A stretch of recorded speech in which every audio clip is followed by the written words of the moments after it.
Testing, testing.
we doing, staff? The recording studio is having an issue getting the feed into the room, so they are trying to fix that right now. So just give us a couple of minutes and we'll get started.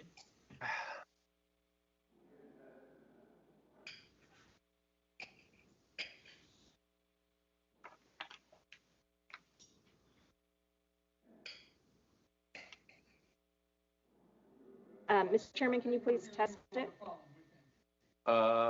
Test it in terms of I'm speaking. Just say some things and then they can see if it works. Okay, I am speaking. Hello, for those of you in the room. Can you hear me? Can you hear me? We can hear you, sir. All right, so it's working now? Yes, we can hear your audio and we see your video, sir. Yeah, but it was the people in the room that were the issue, not me. Is that someone in the room saying that? Yes, I'm in the room, Mr. Chairman, and we can hear you. Okay, so we're all set again, maybe? Yes, sir, we're set to proceed. All right. Recess is over. Okay, back to where I was with a brief opening statement. I mean, obviously, our nation has been tremendously challenged over the last months. COVID has disrupted the entire fabric of the country. Hopefully, we're beginning to move toward a recovery phase, which would come with an infrastructure investment to put people back to work. But we also now have the challenge of what's happened, the murder of George Floyd. And the House Democrats introduced a bill yesterday.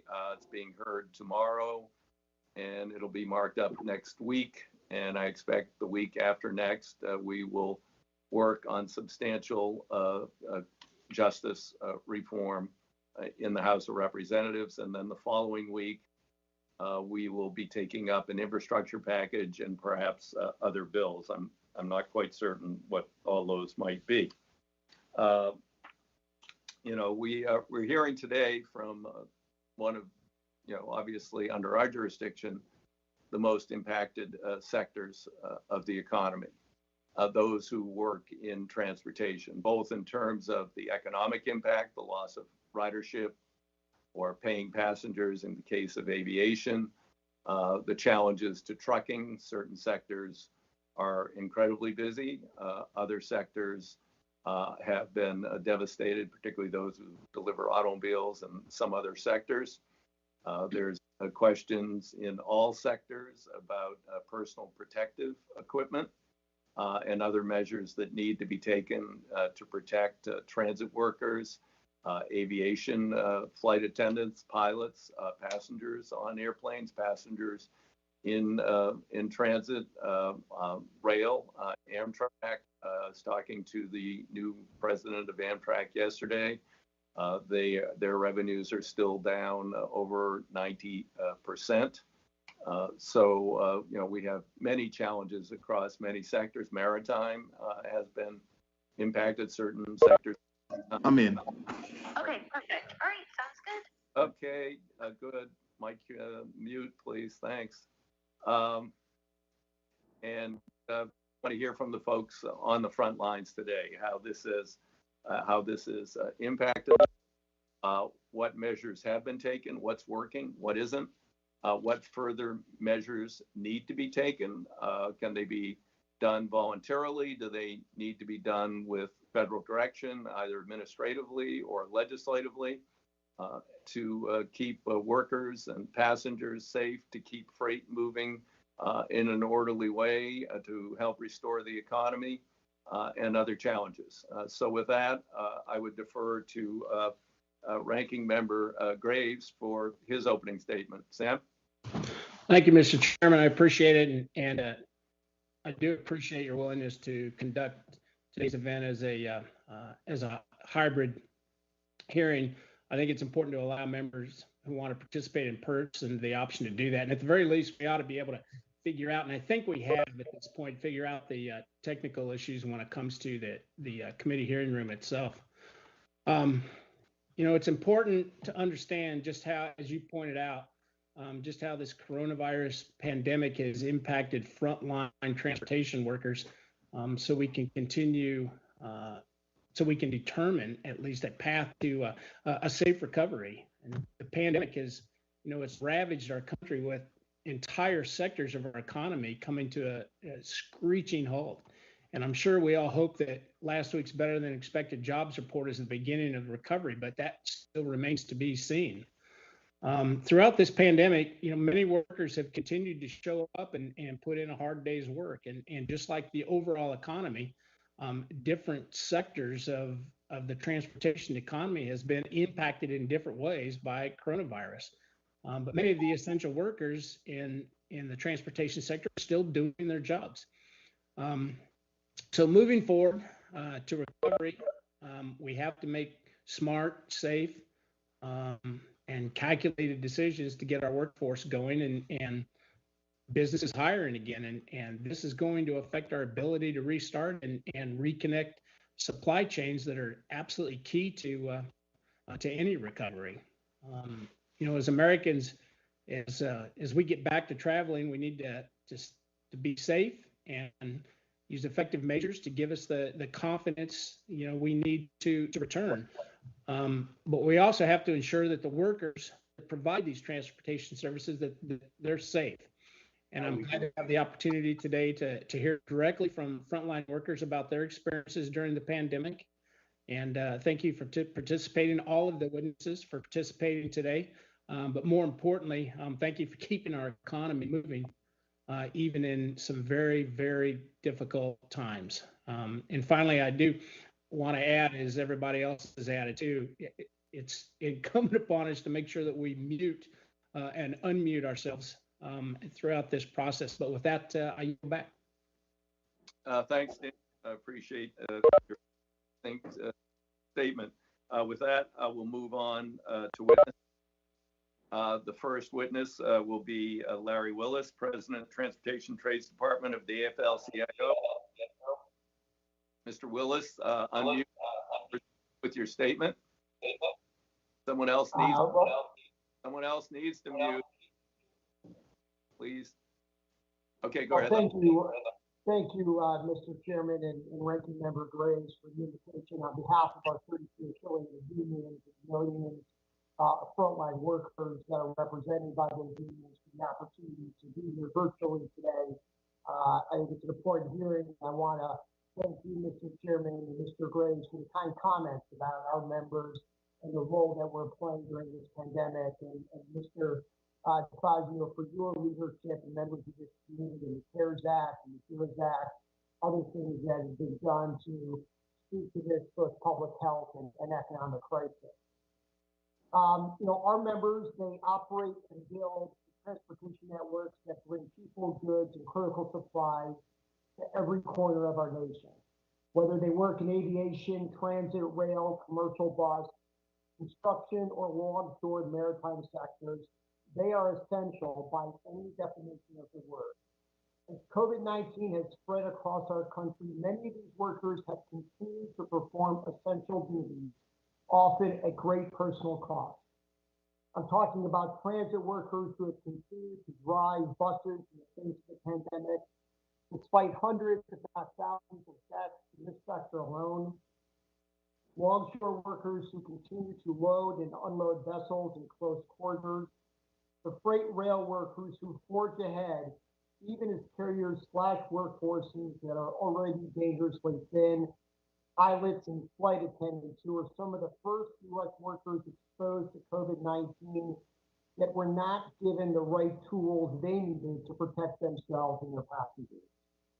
I'm also talking about those who have lost their jobs as our economy has ground to a halt, are unsure about when their next paycheck is coming, and now find themselves without health care during a pandemic.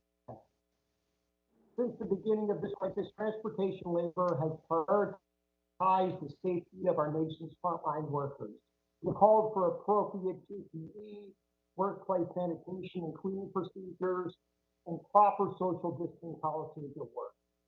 Despite these repeated calls for action, this administration and far too many employers have failed to provide timely or appropriate responses to this virus and have flat out refused to act. With a stunning absence of leadership and quick action, it has been working people and their unions to sound the alarm and use our collective power to make change. Please mute. But a crisis. Go ahead, Larry. But a crisis of this magnitude demands a national solution. Congress must act decisively and with the full authority of the federal government. For transportation workers, this means enforceable, modal-specific rules that we know will keep our members, passengers, and their families safer and better protected. Many of the mandates we have called for were included in the HEROES legislation recently passed by the House and should be expanded to cover our broad and diverse transportation system.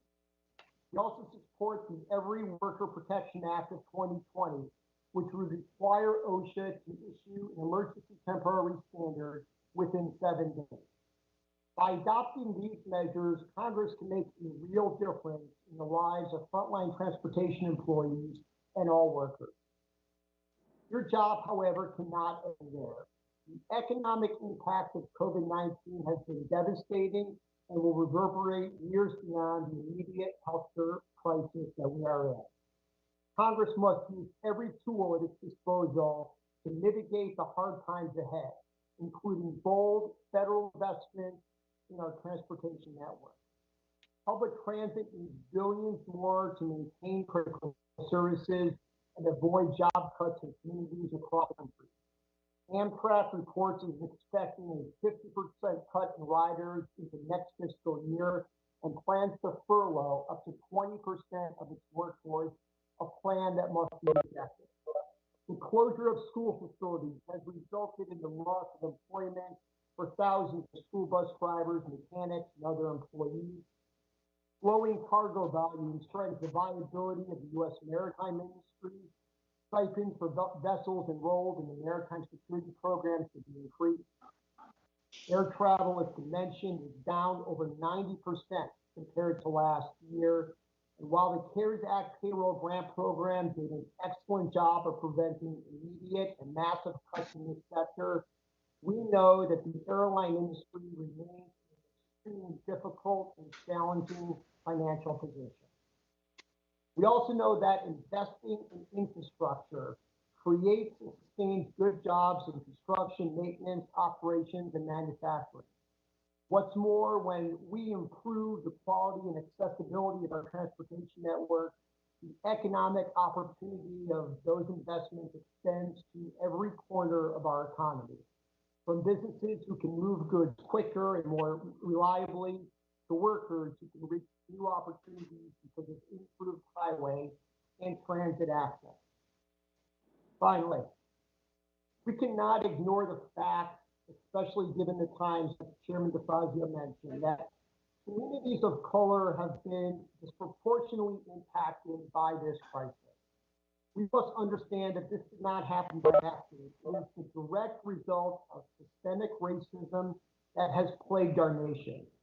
While one hearing, one speech, one piece of legislation cannot unravel generations of oppression, change can start today, right now, with all of us. As lawmakers, as labor leaders, as workers, we must all see racism and racial injustice for the disease that it is, and seek and implement solutions that uplift and support our Black, brown brothers and sisters.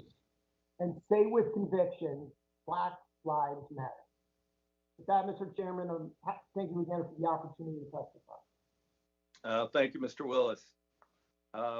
Next, we'll proceed to Lamont Bird. And I neglected to say at the outset that your statements in their entirety will be included in the record without objection. Hearing none. Ask each witness to summarize and stay within 5 minutes because I'm sure we're going to have a number of questions from members. So next will be Lamont Bird, Director of Health and Safety, International Brotherhood of Teamsters. Lamont, unmute. Testify. Thank you, Chairman DeFazio, Ranking Member Graves, and members of the committee. Again, my name is Lamont Bird. I'm the Director of Safety and Health for the International Brotherhood of Teamsters, and thank you for inviting me here to testify today. The Teamsters Union represents over 600,000 commercial drivers and other transportation workers who transport goods throughout our nation's supply chains. Most of our transportation members are essential employees who transport groceries and other critical supplies. Our more than 250,000 UPS members are delivering an extraordinary number of packages to our homes as a result of the increase in online shopping. We also represent drivers and other workers in the solid waste and medical waste sectors who are especially key during this pandemic. An example I would like to share with you is the work that our members from the Yellow and Roadway companies recently did for a nationwide retailer of essential goods. In a highly coordinated, time-sensitive move, Teamster drivers delivered plexiglass safety shields to more than 1,500 retail locations so the workers in those stores could operate safely and provide the goods needed in their communities. In spite of being at an unprecedented health risk themselves, truck drivers and other transportation workers continue to perform essential services 24 hours each day, 7 days each week. They deliver goods and perform their jobs regardless of the fact that they may be working in a COVID-19 hotspot. Teamster representatives report that some of our driver members are being pressured to work longer hours and deliver more freight due to significant increases in freight volume. In other sectors, drivers are experiencing significant declines in the number of loads that they transport, and some report being laid off. Drivers report that there continues to be shortages of PPE and safety supplies available to them. Some motor carriers are not consistently complying with CDC guidelines and best practices for COVID-19 prevention. They also report having difficulty accessing food, toilet, and hand washing facilities while on the road as a result of businesses being closed or having policies that restrict visitors from using them. Teamster locals are picking up the slack by making masks for our members and producing and distributing massive quantities of hand sanitizers for drivers to use while on the job. Commercial drivers have an important role in ensuring that our nation has stable operational supply chains. Studies suggest that they may also be key workers relative to acquiring and transmitting diseases that are spread from person to person. Commercial drivers travel extensively, come into contact with large numbers of people, and have higher rates of obesity and chronic conditions. These factors combined suggest that truck drivers may be at increased risk of exposure to SARS-CoV-2, experience more serious illness should they develop COVID-19, and may spread the disease as they travel. Truck drivers and all transportation workers need forceful science-based legislation and health and safety regulations. Regulatory agencies need the funding, staffing, and authority to enforce those regulations, and employers need assistance to ensure that they can manage the economic challenges they face due to the pandemic. To that end, Senators Cantwell, Markey, and Blumenthal recently introduced the Essential Transportation Employee Safety Act of 2020. This bill would, among other things, compel trucking companies to come clean and disinfect their trucks in accordance with CDC guidance. It would also assist drivers in getting PPE and priority testing in the case of exposure. This international union strongly supports this legislation and encourages that it be passed into law. We also need an OSHA emergency temporary standard on airborne infectious disease. The Every Worker Protection Act, introduced by Congressman Scott in the House and Senator Baldwin in the Senate, would require this standard to get done. Drivers are at a high risk of exposure when they make deliveries to warehouses, nursing homes, or other work sites. Making sure that the workers that they encounter during these deliveries are covered by an OSHA standard will go far in helping to keep truck drivers safe while on the job. Drivers also need their employers to be able to weather these troubling times economically. In passage of the CARES Act, Congress foresaw the challenges that many essential businesses would encounter when operating in a pandemic environment. It is important for small and large trucking companies to have access to resources made available under the CARES Act. When the economic recovery begins, shippers will be counting on motor carriers, large and small, to transport their goods. We need them and their drivers ready to answer this call. There's never been a more challenging time to be a transportation worker. Conditions our members have been working under during the pandemic are unprecedented, and our members continue to provide nonstop service to keep our nation's supply chains operational. I again would like to thank you for the opportunity to share our thoughts with you, and I'm available to answer any questions that you may have. Thank you. Okay, thanks very much, Lamont. Now, Susanna Carr, flight attendant for United Airlines on behalf of the Association of Flight Attendants, CWA. Susanna? Chairman DeFazio, Ranking Member Graves, and members of the committee, thank you for allowing me the opportunity to speak with you today. I've been a flight attendant for United Airlines and a member of AFA since 2015. What began as a means to see the world turned into the career of my dreams. I take pride in my role as one of aviation's first responders, a professional certified by the Federal Aviation Administration. When reports of COVID-19 began to circulate, I, like many, hoped it would be contained, it would be addressed swiftly, and that the impact to our industry would be minimal. What began as a few canceled flights to Asia quickly escalated to a full pull down of our flight schedule. My life and the lives of my coworkers were immediately disrupted. Overnight, our industry went from thriving to at risk of total collapse. Within a matter of days, the security of our jobs came into question. If something didn't change fast, not only would we be without our careers, we'd be without our health insurance during a global pandemic. Without the swift action of Congress in the drafting and passing of the CARES Act, I would be on furlough now.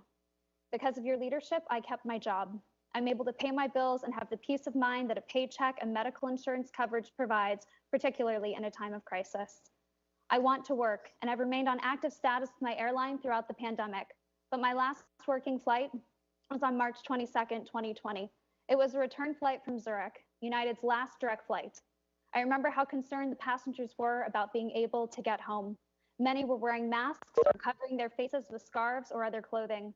Some had on gloves. Many of our passengers refused to take any of the service items from us, trying to limit their contact. You could feel the tension on the plane. People were visibly worried about anyone moving around, and they worked to stay away from the other passengers. Although masks were available for emergencies, we were discouraged from wearing them during normal procedures. We wore gloves, which we changed frequently, and used disinfectant wipes to clean our workspaces. We used hand sanitizer each time we came through the galley. As a first responder, I wanted to reassure passengers that I was doing everything I possibly could to get them home safely. We know a lot more now than we did in March about the virus. I know that we need clear, enforceable federal rules for health and safety that will protect our passengers, all of us serving as essential workers, our families at home, and millions of businesses counting on the resumption of safe commercial air travel. I've been ready and on call to report for assignment. My most recent assignment was airport standby. Procedures had changed, and I had to report early in order to complete a brief health assessment and temperature check. I was cleared before I was admitted through security. During my last assignment, the normally busy Newark airport was nearly empty. While on duty, I was called to pre-board a flight to Houston. The gate area was crowded with passengers not following the social distancing guidelines, including removing their masks. When I was released from my boarding assignment, the gate area remained equally crowded. The next time I report to work, which could be tomorrow, I will be required to submit additional health assessments, which include self-examination and a temperature check via company application. Each time I come to work, there is a risk of exposure. I haven't been able to visit my mother in over 3 months because she's in a high-risk category. My coworkers and I worry about bringing this virus home to our loved ones. COVID-19 remains an unprecedented threat to aviation. The traveling public needs to feel confident that they are safe to travel and be aware of the changes made for their safety. Creating a unified set of rules for all airlines ensures there's no confusion or personal interpretation of safety guidelines.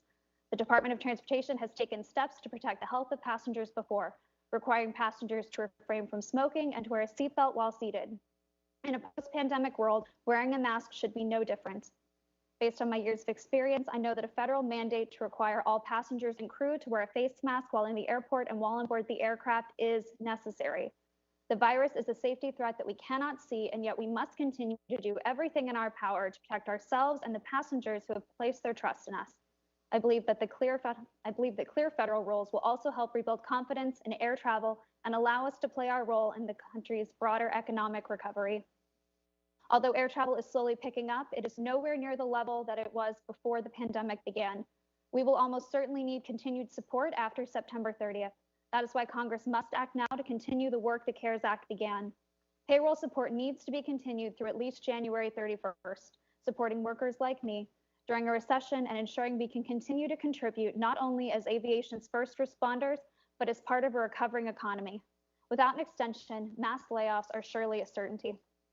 My fellow aviation workers have shown incredible bravery as they've continued to work on the front lines of this pandemic. We shouldn't have to depend on the goodwill of carriers or on voluntary international standards to keep us and our passengers safe during this health crisis. We need a mandatory federal standard to keep everyone safe. We are counting on Congress and the members of this committee to get through this difficult time. Thank you for inviting me, and I look forward to your questions. Thanks, Susanna. I appreciate your testimony. We'd now move on to Tom Shaw, transit operator for SEPTA in Philadelphia, on behalf of TW Transportation Workers Union. Tom? Thank you, Chairman DeFazio, Ranking Member Graves, and all the members of the Committee on Transportation and Infrastructure for inviting me to discuss the impacts of COVID-19 on frontline transportation workers. I'm a bus operator for SEPTA in Philadelphia and a member of Transport Workers Local Union 234. I've been a driver for over 20 years. I served 10 years in the United States Army driving heavy equipment through war zones. My service in the military ended in 2005 when I was critically injured in Iraq. After 18 months recovering, I joined SEPTA in 2006. Like other veterans, I'm proud that I've been able to continue serving my community at home, just as I did overseas. Throughout this pandemic, my focus has been protecting my wife and 4 children, ages 8, 10, 12, and 13. Last year, my 8-year-old was hospitalized due to a viral infection that is a relative of the coronavirus. Even in normal times, I took precautions to ensure that it did not increase his exposure to respiratory diseases. His condition puts him at an elevated risk for COVID-19, and I'm terrified that providing for my family puts him at a greater risk. My biggest fear is that I will either pass it along to him or be forced to quarantine from my family. Before the pandemic hit, the first thing I did when I got home from work was hug my family. Now the first thing I do is throw all my clothes in the wash, shower, take my own temperature. I'm constantly looking for signs of infection in myself. I am the primary income earner for my household, and I have to keep working so I provide for my family. But I often worry about the increased risk my work is posing to our lives.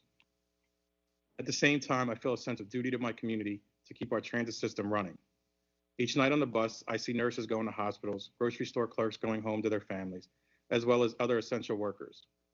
They need my bus to help fight the effects of COVID-19 and keep other families fed during the crisis. None of us can work from home as our government has asked others to do.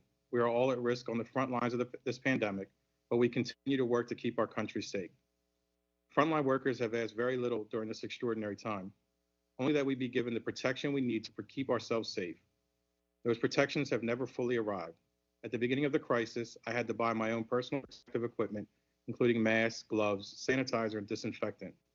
A mask has become the most important part of my uniform and should have been available to every transit worker from day one of the pandemic. Transit agencies should require all passengers to wear masks. SEPTA made masks mandatory last week, but too few agencies are following suit. In my experience, fewer than half of my passengers currently wear a mask, despite CDC guidance that shows this simple step is the most effective action we can take to limit transmission of the virus. Social distancing has never been enforced on our transit systems. For much of the crisis, the most effective way of keeping drivers and passengers at least 6 feet apart was to require passengers to board through the rear door and block off seats near the driver. In Philadelphia, this required shutting down the fare box and making transit free. For budgetary reasons, SEPTA recently ended this practice and now again requires passengers to board through the front door immediately next to the driver. I'm relatively lucky, as of all the buses SEPTA is currently using have a shield to keep drivers safe. However, these shields were designed to prevent assaults, not stop a virus. These partitions are better than nothing, but they are not enough to create a safe working environment. Social distancing has also been made more difficult because of other actions taken by the city and SEPTA in response to the pandemic. Decreased service has created long lines at bus stops. Drivers have no realistic way of keeping people from boarding a bus that may already be at capacity, especially on night shifts like I've had to work during the pandemic. There has been a large increase in homelessness people on our buses. Buses are not equipped to provide housing or care for people. They're not meant to be shelters. In these circumstances, I've frequently had to diffuse altercations between passengers. Every time this happens, my chances of exposure increase. This problem has also increased the need for cleaning and disinfecting buses more frequently. Buses need to be cleaned multiple times a day. We know the virus can live on surfaces. Failing to clean a bus is almost certain to spread the disease. This cleaning is not happening at the level required to prevent infection, and many buses go days without being disinfected to CDC guidelines. These ongoing problems have resulted in high infection rate for public transportation workers. 5 TW members in Philadelphia have died from the virus, and there have been 160 confirmed positive cases. SEPTA is not unique. Nationwide, 122 of my colleagues in the TWU have died from the virus. Altogether, nearly 10% of TW members have died, tested positive, or been quarantined due to COVID-19. On behalf of all transit workers, I thank the committee for highlighting these issues, for the actions you've already taken to help address them. We need mandatory requirements from the Federal Transit Administration on health and safety during the current crisis. These requirements must include PPE for workers, masks for passengers, social distancing measures, and cleaning standards. While these measures are just one piece of the puzzle, they are absolutely essential if we want our public transportation systems to come out of this pandemic as safe, accessible, and reliable in the future. Thank you, and I look forward to answering any questions.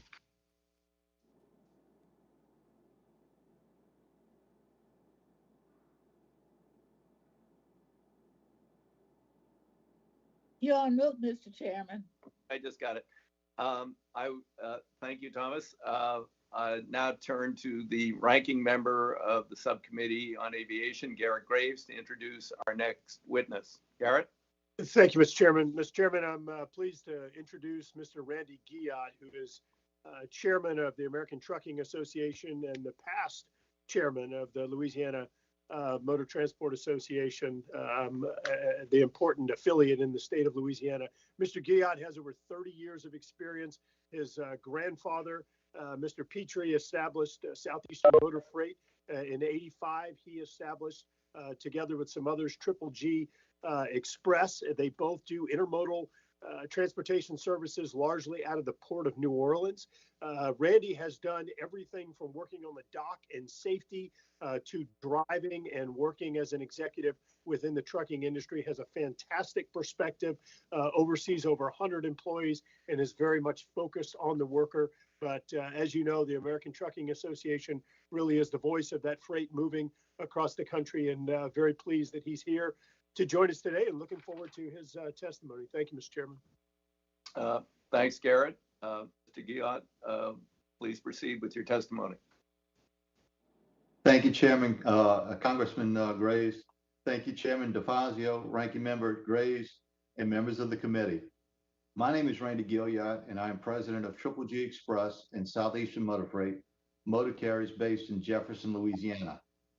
It's my honor to speak with you today as chairman of the American Trucking Associations. For 87 years, ATA remains the largest national trade organization representing the trucking industry. With affiliates in all 50 states, our membership encompasses more than 34,000 motor carriers and suppliers, representing every segment of the industry. The COVID-19 pandemic thrust America's trucking industry to the forefront of our national consciousness. As most activity across the country ground to a halt, America's 3.5 million professional truck drivers kept moving. These heroes continue serving on the front lines to ensure everyone has the goods they need to get through these challenging times. Truckers are the difference between a fully stocked grocery store and one line with empty shelves. They're why doctors and nurses have PPE to protect themselves.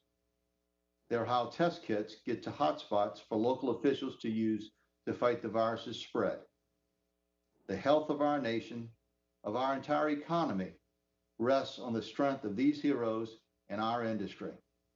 When we lack the capital, resources, or clearance to do our job, the impact is felt immediately, far and wide.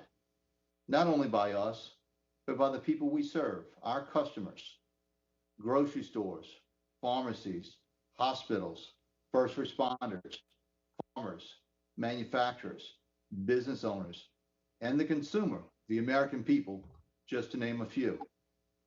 That's why we've worked with policymakers at all levels to ensure these critical supply lines are not disrupted. And that begins with protecting the safety, health, and well-being of our most critical asset, our workforce, our drivers. That means ensuring state officials keep public rest areas open. Truckers, like any human beings, have basic needs. They need places to rest, places to eat, and places to use the bathroom. Otherwise, truckers can't do their job safely and efficiently. It also means expanding PPE access across the industry. While large fleets might have resources to acquire PPE at scale, our association has stepped up to help provide for small and mid-sized carriers. To date, we have obtained and distributed more than 150,000 face coverings to our members at cost, and partnered with the Department of Transportation to distribute more than 1.5 million more to frontline truckers across the country. We have also stationed more than 1,100 gallons of hand sanitizers along major freight corridors where drivers can replenish their personal supplies at no cost. Finally, I'd be remiss if I did not note Chairman DeFazio's introduction of a comprehensive infrastructure bill last week. Let me be clear. The single most important action of this Congress can take right now to support our workforce and to provide for their safety is to invest in our infrastructure.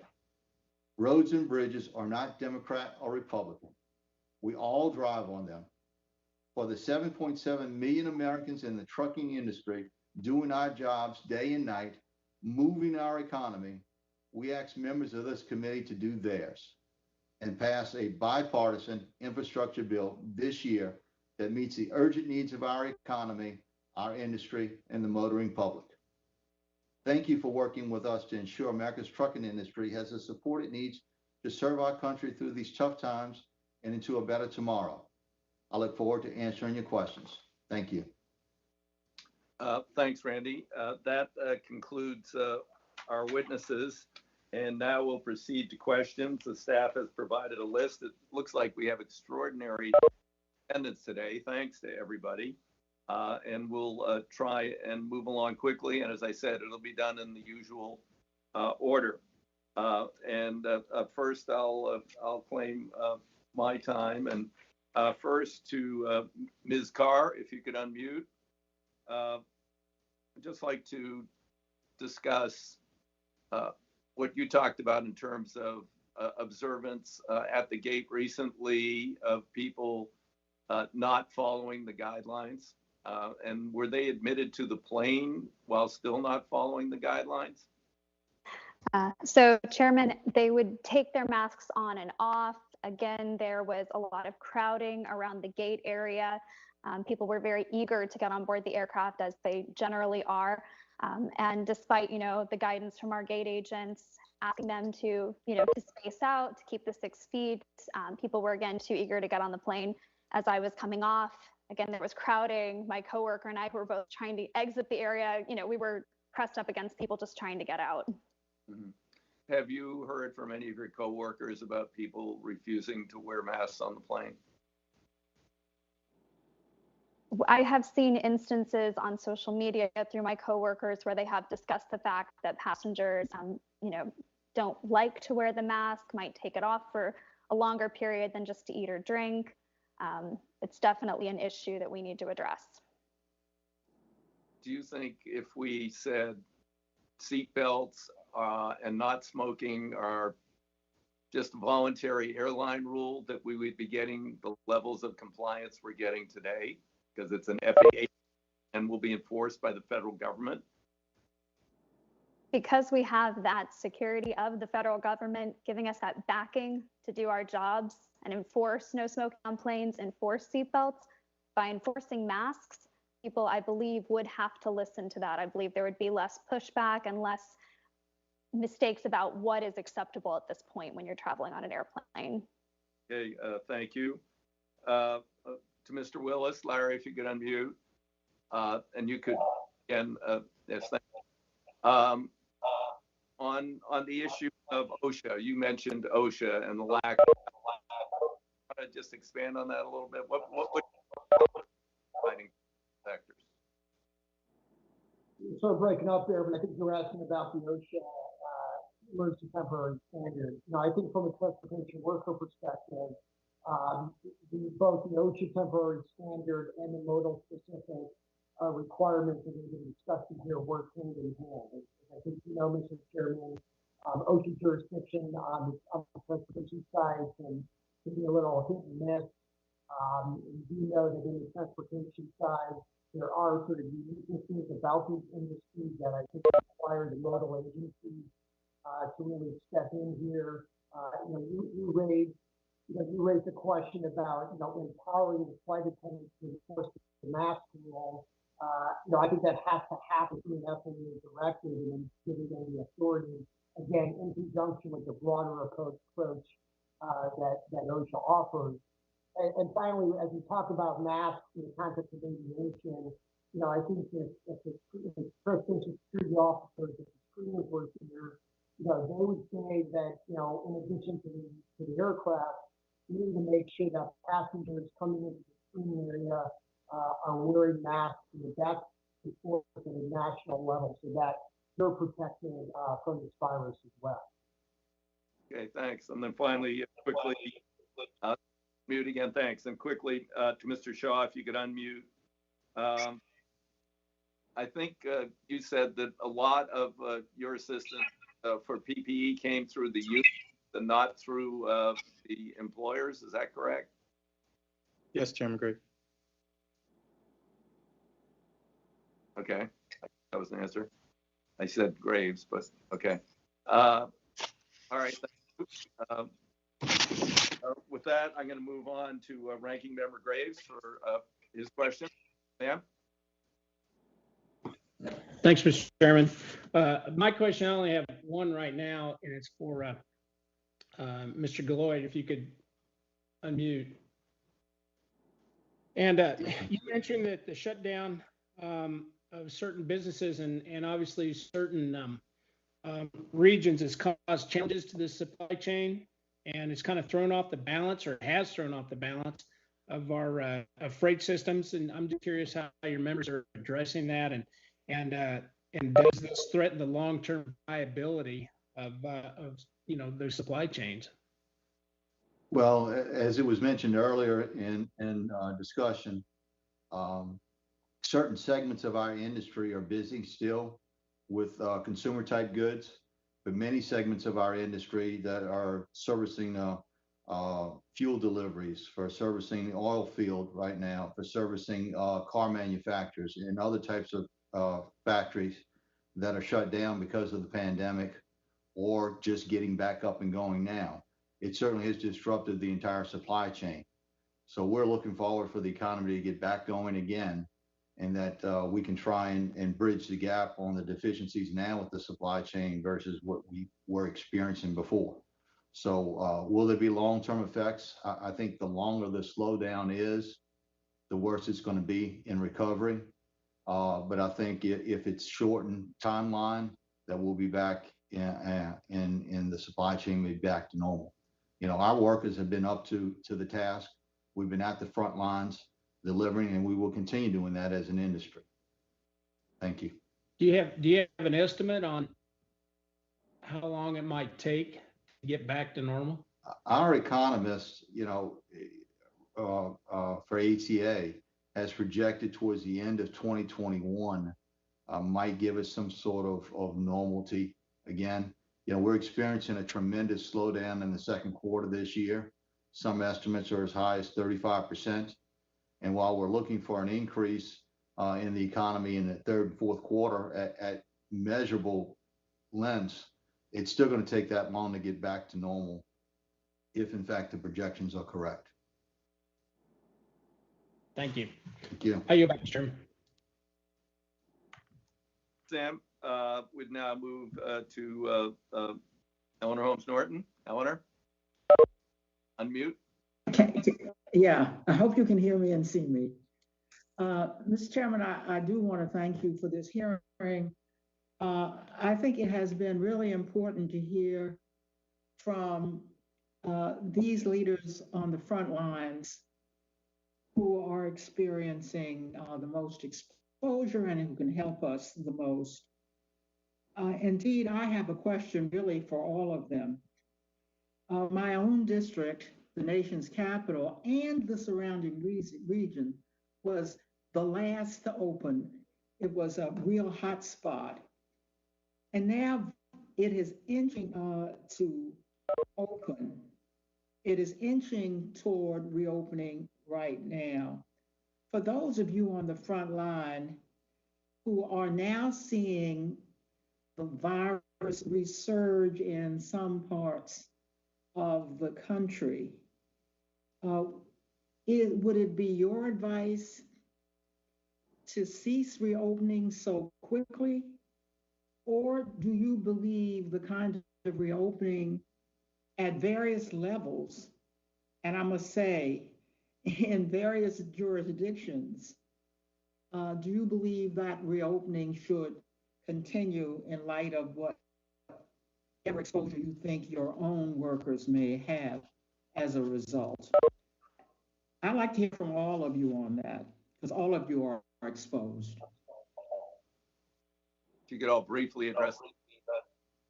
Sure. This is Larry Willis. I mean, I would just say that, obviously local jurisdictions and states have to, work with their public health officials to make those determinations. From a transportation worker perspective, we can talk about this more during the hearing, but as more and more density occurs on our transportation network, as we start to reopen, whether it's on transit, passenger rail, obviously the airline side, I think the social distancing, the PPE question, how we test in the right way, really is crucial today, but it's going to take on even added importance because the nature of transportation is workers in many cases are going to be next to their co-workers, next to passengers, and you have more people using the system. We can constantly rethink what we're doing to protect both workers and passengers. Do any of the rest of you, Mr. Byrd, in light of your own workers, Mr. Carr, Ms. Carr, in light of your own workers, I would appreciate your advice. Okay, I could answer. Thank you, Congressman Norton. I am a DC resident myself, and thank you for your service. Yeah, we're very concerned about the rate at which the states are reopening. We think that the policies that are being implemented in the states in terms of the pace at which states are reopening is kind of outpacing the science. The experts are telling us that we're still in a pandemic, and given the activities, the protests and the reopening, we've seen increases in certain states that have reopened. So there are indications that this may be a bit premature, and we need to do this very slowly, very carefully, and incrementally. Thank you very much, Ms. Carr, Mr. Shaw, Mr. Giat. Do any of you have any views on that could be helpful to the committee? Briefly, quickly. Congresswoman, thank you for your question. Yes, I do believe that as we're opening up, we need strong enforceable guidance as to how we open up, masks, et cetera. And then certainly for travel, we need social distancing and respect of fellow passengers. Right. Congresswoman Norton, this is Randy Gilliott. Our industry is very eager to get the economy back to a normal circumstance while recognizing the importance of health for our entire workforce and the public. So we're extremely concerned. We make sure that we're following CDC guidelines as well as OSHA guidelines, and in particular, looking forward to following the guidelines of local jurisdictions since they are different from one to the next, and our industry is reversing those each and every day. Thank you for your question. Thank you very much. I think my time has expired. Expired. Thanks, Eleanor. We now move on to Representative Crawford. Unmute. Hey, thank you. Thank you, Mr. Chairman. Question for Mr. Giat. I hope I said your name properly. I want to get some insight from you about the trucking industry. Unlike other industries that have been able to work remotely through the crisis, that's not the case for truckers. And you've helped lead through our COVID response efforts. Truckers continue to work around the clock, delivering goods to grocery stores, medicine to hospitals, PPE to first responders, and things of that nature. And just as they led the response, truckers will also lead the way on recovery. You're the driving engines of our economy. As we pivot from COVID response to recovery, what are the policies that you and the trucking industry believe should be considered by this committee and Congress? Congressman Crawford, thank you for your question. You know, we are definitely concerned and want to make sure that we're following the guidelines by CDC and OSHA. We're also concerned with receiving limited liability protection from excessive litigation. We're not trying to protect bad actors in our industry. We certainly want to be good stewards of health for our entire workforce. But we are extremely concerned with frivolous lawsuits that may come out of this health event and make it into a legal event instead. So that's concerning to us. Thank you. Thanks. Anything else that you think we should be looking at beyond that from a policy perspective? Well, I'll say this, as in my original statement, infrastructure is number one for our industry. We feel it's critical for this committee here to lead the way on a bipartisan bill that can pass this year and to fully fund a robust infrastructure package going forward. Thank you. Appreciate your insights, Mr. Chairman. I yield back. Thanks, Rick. We'd move on now to Representative Johnson. Thank you very much, Mr. Chairman. And let me thank all of our tremendous witnesses today and sitting here listening to their concerns during this very serious pandemic. It reminds me, frankly, that I have the largest Teamsters local in the nation in my district at Local 745, and that is the crux of our economy. And I'm trying, and of course, American Airlines is also based here where we have lots of traffic. Transportation, frankly, is the crux of the economy in Dallas, Texas, and surrounding areas. And I know that there's so much vulnerability. I'm trying to see what we can do now to support more safety for all of these frontline workers, because I consider transportation to be frontline.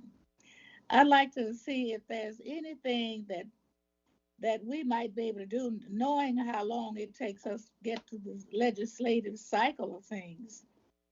But there might be some recommendations or support that we can offer for some of the measures that are in place now, if they can comment a little bit on what that might be. Anyone wish to comment, please unmute. Yes. Congressman, the trucking industry appreciates the relationship that we have with the Department of Transportation and FMCSA. They've been very responsive through this pandemic and assisting us through short-term initiatives such as hours of service relief. So we would like to continue working with those agencies for the benefit of our workers and the benefit of our industry. Thank you. Thank you. Mr. Willis. Well, look, I would just say that, employers, as I said in my opening statement, they've been really hit and miss. It's gotten better over time, but there's still a lot of places in the broad transportation side. Mr. Carr talked about this for transit. Definitely more of a problem on the private sector providers than the public. Where, again, this is where I think you need, mandates from the federal government, you need enforceable standards. Because without that, I think you're going to see more of a hit and miss approach to this. And as I said earlier, as we move, we start to reopen, different parts of our country, we're going to see more people using public transit. We're going to see more people on airplanes. The ability to social distance is going to get harder and harder. We need to think of new strategies to make sure that we are adequately protecting our workers. And again, I think it really starts with strong federal mandates from DOT, from the modal agencies, in conjunction with an OSHA emergency temporary standard. Thank you very much, Mr. Byrd. Yeah, thank you, Congresswoman Johnson. We understand that the legislative process can be quite time consuming. In the interim, we certainly advocate for a strong federal regulation or standard, but in the interim, if the Congress could give the occupational safety and health the authority to enforce the CDC guidelines and the other best practices immediately, we think that would go a long way in actually compelling employers to implement the social distancing and the use of personal protective equipment and other measures that have been recommended through CDC. Well, thank you very much. I have very little more time, but Ms. Carr. Just quickly. Thank you, Congresswoman. I do believe that we need a federal mandate for safety standards. Our passengers need to feel confident returning to air travel, which will in turn help our economy. Great. Thank you very much, Mr. Chairman. Thank you all for observing the time. Would now go to Representative Gibbs. Bob? Thank you, Mr. Chairman. Thank you to all the witnesses for being here today. I just want to, on the previous question from a member from Washington, D.C. about the rate opening up, I think it's important to remember there's more testing going on and the severity of the cases, but we get more people that maybe test positive, but we're seeing out here in Ohio and in the middle of the country is the hospitalizations rates and the death rate is trending down, which is a good thing, obviously. And I think that's what's really important. I think we're going to see more people.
That's good. It's good to hear. I think the flexibility that we passed almost unanimously out of the House and Senate last week, and the President signed it, was absolutely needed to be done. Mr.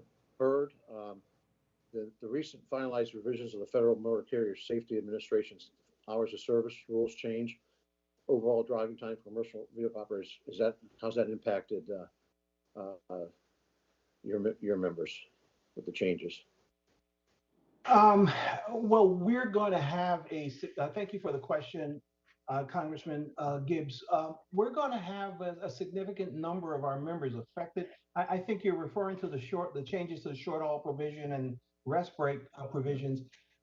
We have a fair number of members who are going to be affected by this. We were not supportive of those changes because we are very concerned that by extending the workday for these workers as they're performing very physically demanding work, that we think they're going to be a significant increase in the number of occupational injuries. So we're very concerned about that, but it hasn't gone into effect yet. It's something that we'll be closely monitoring. Okay. Well, thank you. Mr. Chairman, I yield back and just close with saying that I think we need to open up the economy as fast as we can, but do it with common sense. And we're seeing some good things happening out here in the middle of the country. So I yield back. Thank you, Mr. Chairman. Thanks, Bob. We now turn to Representative Larson. Thank you, Mr. Chair. Coming to you live from Washington, D.C. First question is for Ms. Carr. If you could unmute. Ms. Carr, new technology is being developed and deployed to improve cleaning and sanitation across transportation modes, but I wanted to focus specifically on the cabin, the airplane cabin. How do you think the use of some of these new technologies are impacting the workforce health and safety? Thank you for your question, Congressman. I am actually not well versed on that, but I will have a member of my union get back to you. All right, that's excellent. Thank you very much. Then I'll ask the same question of Mr. Byrd about any new technologies being used to ensure a clean workplace, a clean workforce, as well as for your drivers in the Teamsters union. Anything new being done in terms of health and safety?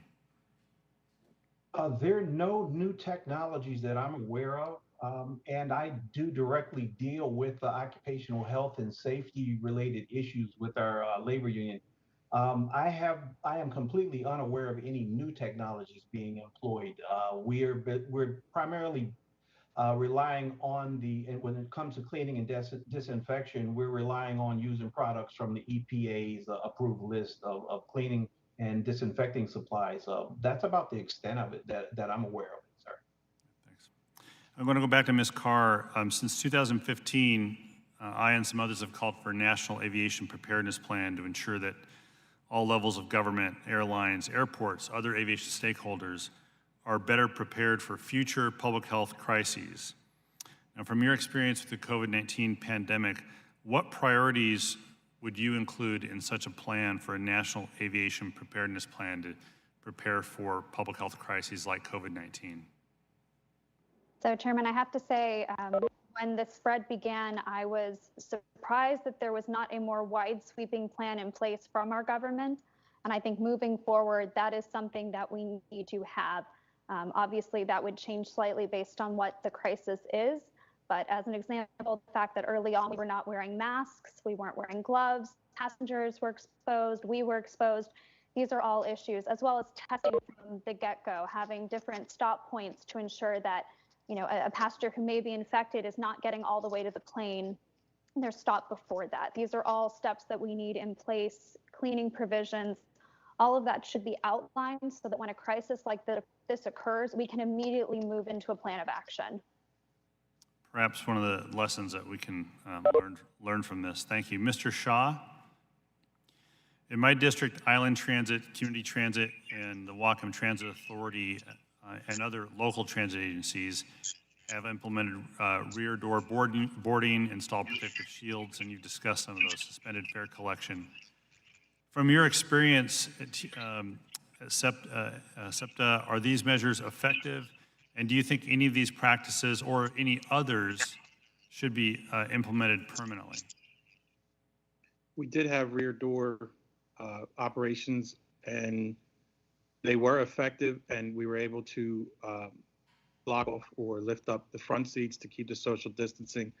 But as I testified, the budgetary issues where they went back to the front door, the biggest thing is sanitizing, cleaning, more guidelines, stricter guidelines to keep the buses clean, and guidelines to be able to enforce wearing masks. People just don't wear them, and there's no way as drivers that we can enforce them without causing confrontation and putting ourselves at greater risk. Thank you. And then finally, Mr. Guillat, did any of your members, when the pandemic first hit and you had states closing activities, have problems with truck stops, the ability to stop at truck stops? You mentioned rest areas. What was your experience with private truck stops? Truck stops as well. In many cases, especially the restaurant and the ability to use restrooms within the truck stops initially. We worked together as an industry, and I think that problem became less significant as the days and weeks went along since the beginning of the COVID-19 pandemic. So initially, yes, I think it's much better now. Great. Thank Thank you. you. Thank you, Mr. Chairman. Great. Representative Webster. Unmute. Rep Webster, did you leave? Okay. Representative Massey. Thank you, Mr. Chairman. Can you hear me? Yep.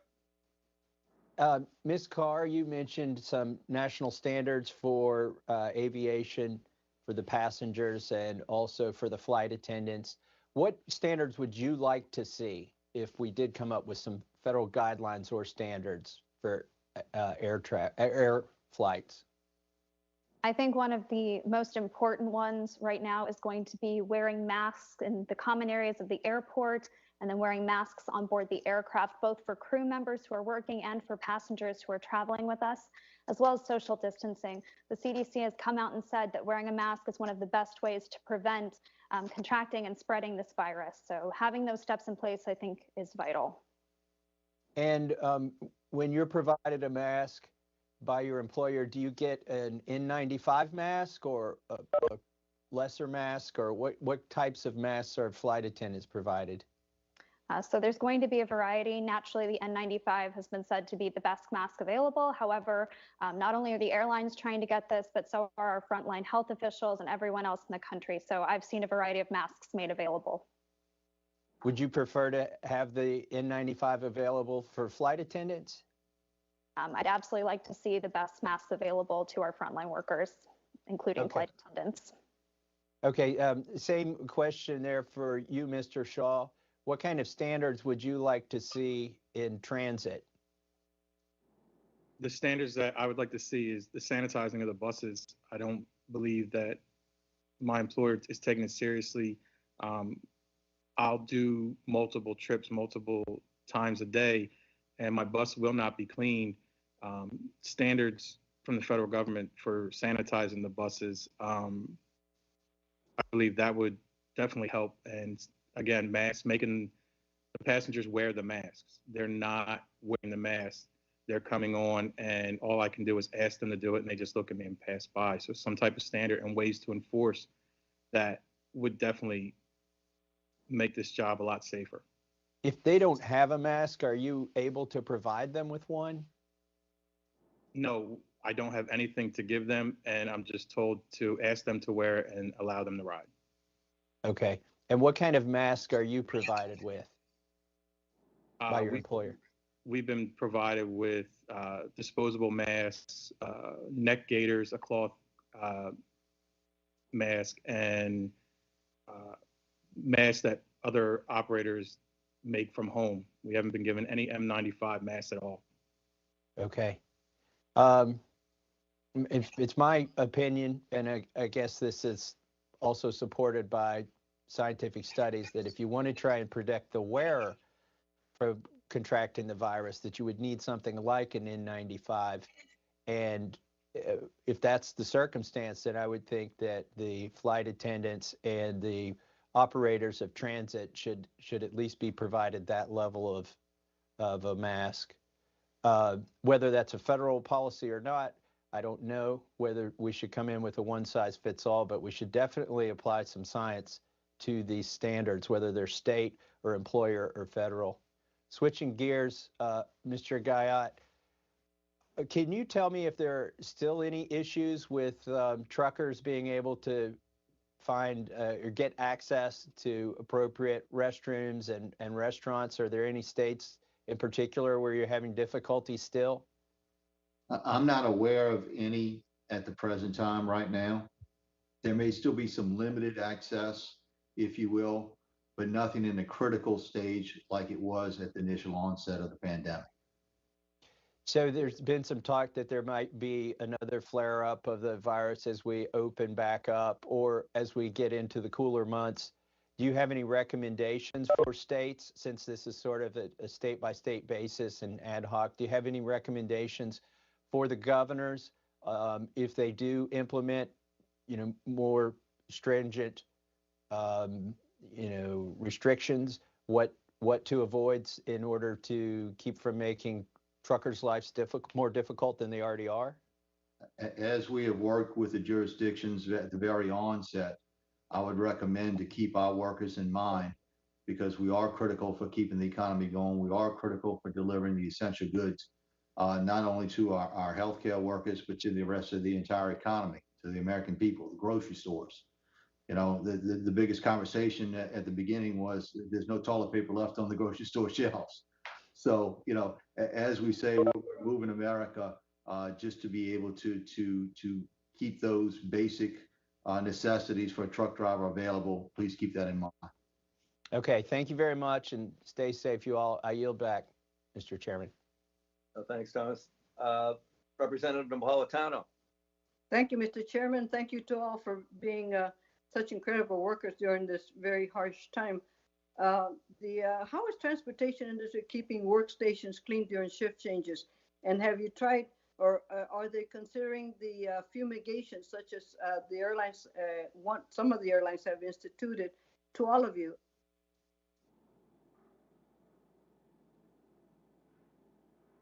Hello. Thank you for the question, Congresswoman. This is Lamont Byrd. We have not seen any fumigation approaches to providing cleaning and disinfection. In fact, I've read some studies, and not too long ago, that actually questioned the efficacy of taking that approach to cleaning and disinfection. But we have not seen that being employed to this point in the facilities where we have members. Well, that's interesting. Then how would the airlines be using it and not know that? Ms. Carr, Secretary Mnuchin and the Treasury have not been willing to enforce the CARES Act. Would you care to talk on that? Without the CARES Act, Congresswoman, right now I would not have a job and I would very well not have my medical insurance.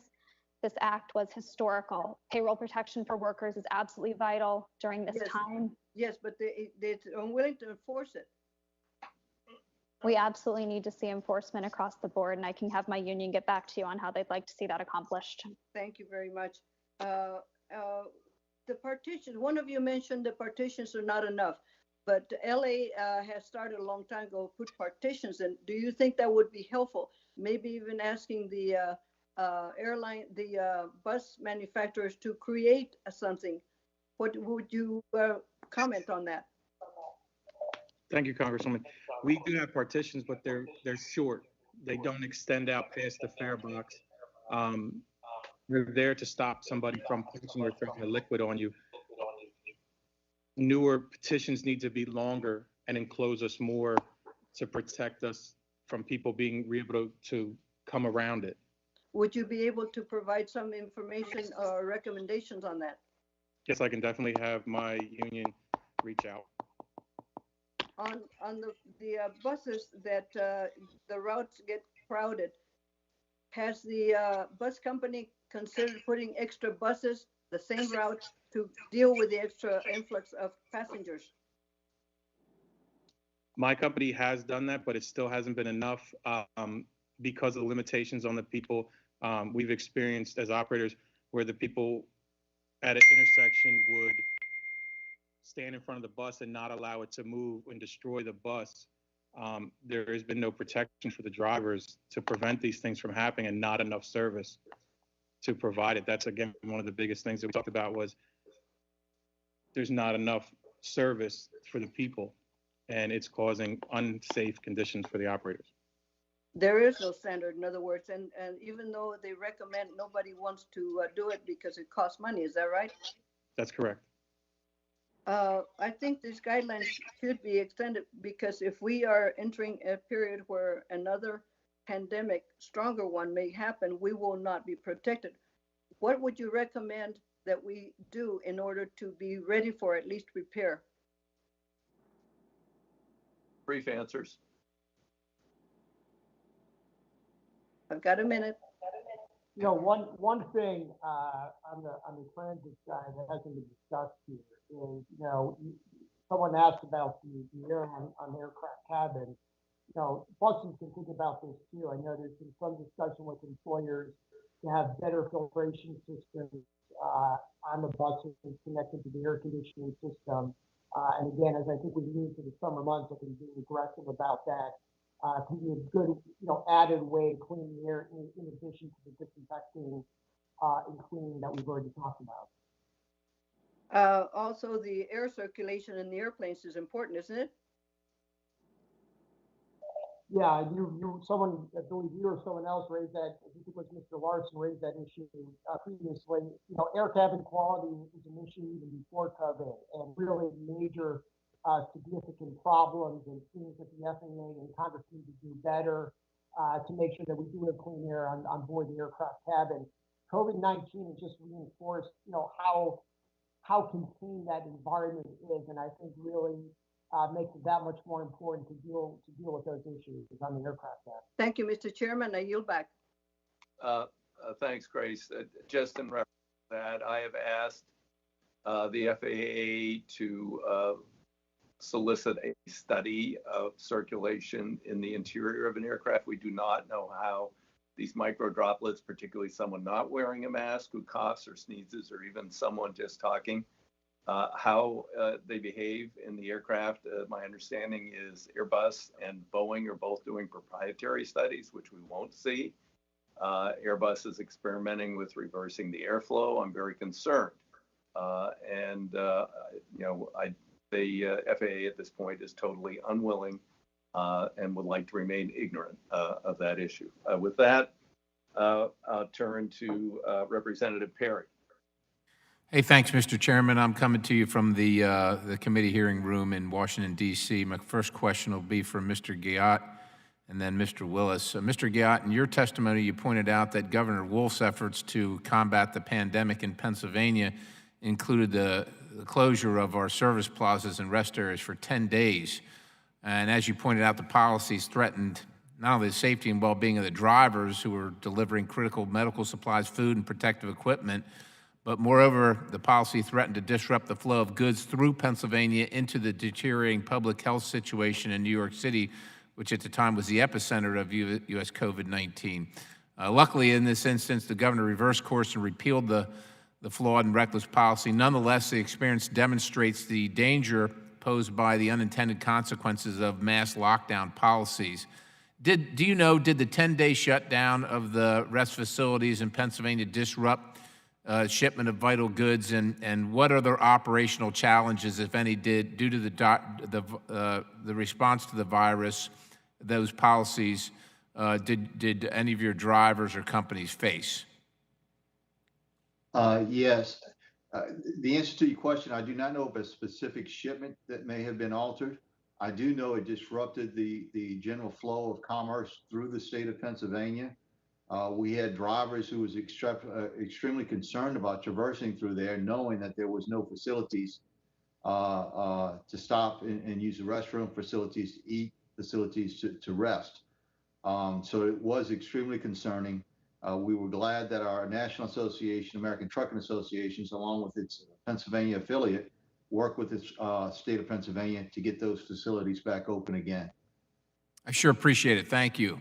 Mr. Willis, in your testimony, you claim that there's a drastic drop in fare box revenue that threatens the ability of transit agencies to continue to provide service at all. And I'm just quoting from your testimony. And then you go on to say, we know that billions more will be needed in the coming months to keep these agencies afloat as they continue to operate without recovering fare box revenue. Now, to me, this testimony is misleading at best. If the service of any transit agency were contingent on the fare box revenue, that agency would no longer exist.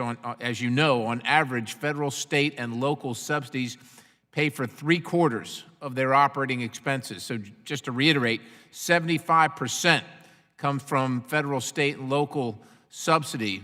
Moreover, the $25 billion in CARE Act emergency funding for the public transit system exceeds the annual fare box revenue of all transit agencies by nearly $10 billion. So that's a lot of money in excess of what the usual intake at the fare box is. The claim that this will not cover the lost fare box revenue and more is just, to me, quite honestly, it's just a flat out lie. To be clear, The demands for tens of billions in additional emergency relief is a transparent attempt to get the federal government to bail out the transit sector from a crisis oftentimes of its own making.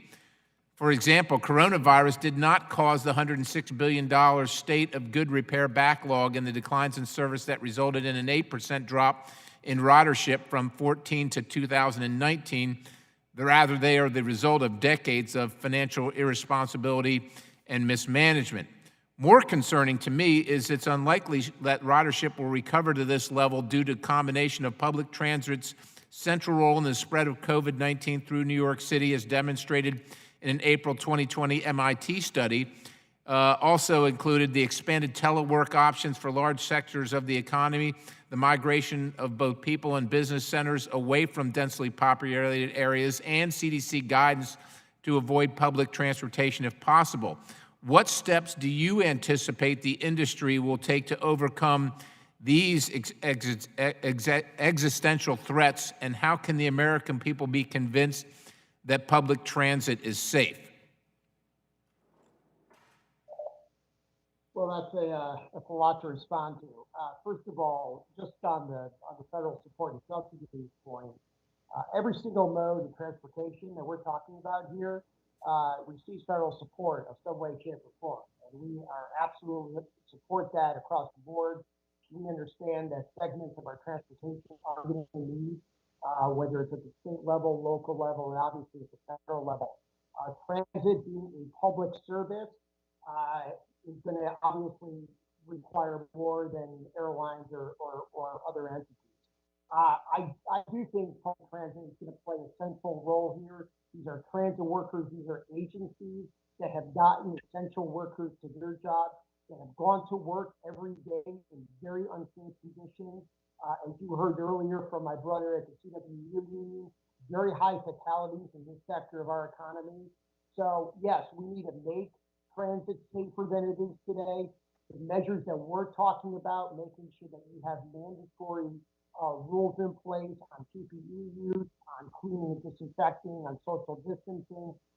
Those are the things that we should be focused on here. And yes, because of lost revenue at the fare box, because of less local taxing, because of lower gas tax receipts, again, at the local level, that's where you're seeing the sucking of revenue that is going to need federal support here, just like other sectors of our transportation system, including aviation, desperately needed. So we're all in this together, quite frankly. Transit is going to be a key part of this recovery, and it needs the support that we've been calling for. Right, thank you for your answers. I yield back. With that, we turn to Representative Lipinski. Dan, unmute. You there? Dan? Yep, I'm here. Thank you. I wanted to go back to Larry on the Mr. Willis on, and maybe we also can have some comments from Mr. Shaw on the questions that were just there. Some things that had just been said about the amount of money that was received by transit agencies in the CARES Act actually exceeds the annual fare box receipt, and that there isn't more help that's actually going to be needed for transit to continue on. I know that in the Chicago area, working with the CTA in Metra, I know how much they have not taken in compared to what they usually do, and that the funding that they received in the CARE Act is not enough to make up for that loss. So I just wanted to give an opportunity to Mr. Willis and Mr. Shaw to they want to respond to that.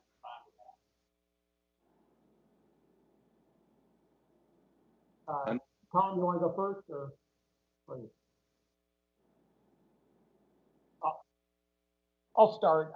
No, you're right. I mean, obviously, you've got transit agencies that are all across the country. MTA in New York, Metra, CTA in your backyard, that are just seeing rapid fall off I forgot the percentage, but I think, on commuter rail, it's still 90+%. Buses obviously have more traffic. But again, when you think about public transit, it's just not the fare box that you got to think about. It is the local tax collection that they have. And by the way, this is a highway problem as well. We know that highway construction projects are being threatened with being closed down, being suspended, having capacity of State Department of Transportation curtailed with layoffs there because local gas taxes aren't keeping up with those projects. So it's not just a transit problem, it is a highway program problem as well. And as we think about investing in infrastructure as an economic stimulus down the road, if we don't maintain our capacity on the construction side, at state DOT side, using infrastructure investments to grow and restart our economy, it may be that much more difficult. And I would put transit in that exact same bucket. So, we got to support these critical nodes of transportation here to be sure. Mr. Shaw wants to add anything to that before I come back to Mr. Willis for an Amtrak question. I would just say that the money that was given to SEPTA, I don't know how they use it or if they're using it. I would say that more money would be to work on a filtration design that would protect the passengers as well as the operators, and more engineered designs on partitions. Again, I don't know what SEPTA is using their money for. Okay. Going back to Mr. Willis, you mentioned in your testimony Amtrak's recent announcement about laying off or buyout for 20% of their workforce, which also concerns me after they received $1 billion in federal funding. What labor protection with respect to Amtrak should Congress consider in a future COVID-19 package to ensure Amtrak is appropriately treating its workers? Well, I think there's a couple of things. One is, I do think Congress has to make sure that the Amtrak that we have today is the Amtrak, quite frankly, that we get back after passengers come back and the economy comes back a little bit. It's a national network. It's designed like that. It's supported as a national network by Congress. And allowing this to be an excuse, quite frankly, to roll back on long distance routes, roll back on certain corridors, curtail onboard service, we think would be a mistake. So I think making sure that Amtrak is committed to its system and its network is critical. And yes, I think that just like we did with the CARES Act legislation on the aviation side, making sure that this money is used and goes to payroll, and make sure that those workers are able to stay on the job. As I said in my opening, I think the layoff plan that they've proposed is misguided, and I think pairing funding with an obligation to make sure that money flows to workers and that those furloughs are not done is important. Thank you. My time is up. I yield back. Thanks, Dan. With that, I would move on to Representative Davis. Hey, Mr. Chair, thank you very much. I appreciate the responses, but Mr. Larson kind of asked one of my questions already to Ms. Carr about the psychological impact, or actually, no, that was the one about, how do we make sure that Congress how do we make sure Congress responds to your industries now in case there's another pandemic? Ms. Carr answered that in respect to the airlines. Do any of the other witnesses want to talk about what can we do more that hasn't already been addressed in the questions you've had, and anything you might want to add?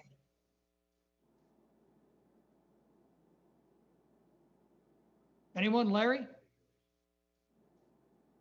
Wait, hold on. Thanks, Mr. Davis, and thank you for the question. Look, just like in aviation, we have got to have better plans in place to sort of deal with these types of diseases. You know, it has really devastated our transportation network. As I said, it took way too long for both employers and I think the government to really get in place and start to impose requirements, protections, you know, for both their passengers and employees. And I think, you know, local plans specific to these transportation providers are absolutely essential to making sure that we're better prepared the next time around here, similar to what Mr. Larson has talked about on the aviation side. So it's a good question, and I think it's an important point. Thank you. Well, thanks.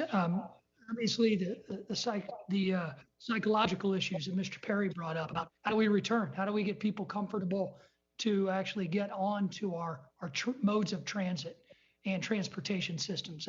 I'm concerned as to how we move forward, and I know that's been a lot of the discussion already. It's very interesting because you know we've had the same discussion with our medical facilities here in Illinois, where we've had people now scared to go get treated for diseases that we know how to actually treat because they've been told they can't go into a clinic, or before they weren't even able to get access to that. Are any of your systems, and I know Mr. Perry brought this up to one individual, to one witness, but are there anything you are doing to help work with the companies to make sure you get a marketing plan in place to remind people that it is safe to use modes of transportation again? And I'll open it up to you, Larry, and anyone else who wants to answer the question. Yeah, I mean, I know that the transit industry is definitely focused on this. And, you know, I think it's part of their reopening committee that includes membership, TWU and ACU. You know, there is a lot of discussion about how to effectively communicate that these sectors are safe and can accept passengers in the right way. I think part of it is for agencies to be transparent about it, to be able to demonstrate to passengers that they're taking real steps to protect them. Again, especially important as we get more and more density on these systems. And quite frankly, I think we need to do what some agencies are doing, though not all, which is enlist their frontline workforce to show sort of a common front on these issues, both through the unions and the individual workers. So I think that's going to be absolutely critical. I think the agencies that are having these early conversations are enlisting their workers, are getting their advice, and then being able to actually implement it and show passengers that we're all on the same page here, and that these buses and subways and commuter rail systems are safe to return. Because look, many people have to use transit, but there's a lot that don't have to. They can use their cars. They may not, you know, want to go to the office altogether. We need to show them that public transit is still a viable and central way to get to work. Well, absolutely. I was on the phone with one of my local transit districts yesterday, and it's all about ridership, or in this case, the lack thereof, and the same comfort factor. Real quick, I have a few seconds left. If one more person wants to respond to the psychological issues of getting people back, please unmute yourself and go ahead and speak. Thank you. This is Lamont Bird. Thank you for the question, Congressman Davis. One of the things we've done on the trucking side, and especially the residential delivery of packages, is that we've actually worked with our companies to provide information to clients to let them know that, you know, we have drop and go instead of requiring a signature. We have disinfection protocols that we're following, and we have our members wear masks and other protective equipment, gloves, as they're making their deliveries to minimize contact with the residents as we're delivering packages. Great. So we've done that in conjunction with our employers. That's great. I'm out of time, but can you make sure that there's some standards in place to make sure my wife doesn't order as many drop and go packages? Hey, I yield back, Mr. Chair. Thanks, Rodney. Amusing as always. Hope your wife tuned into that.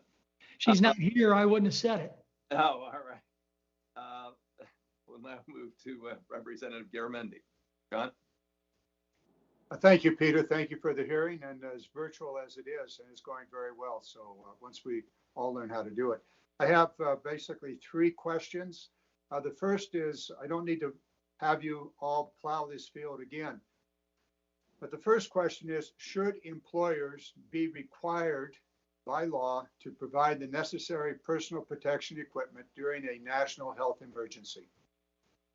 And let's just start, run down through the list. Willis, since in the order you guys presented, it can be a yes or a no.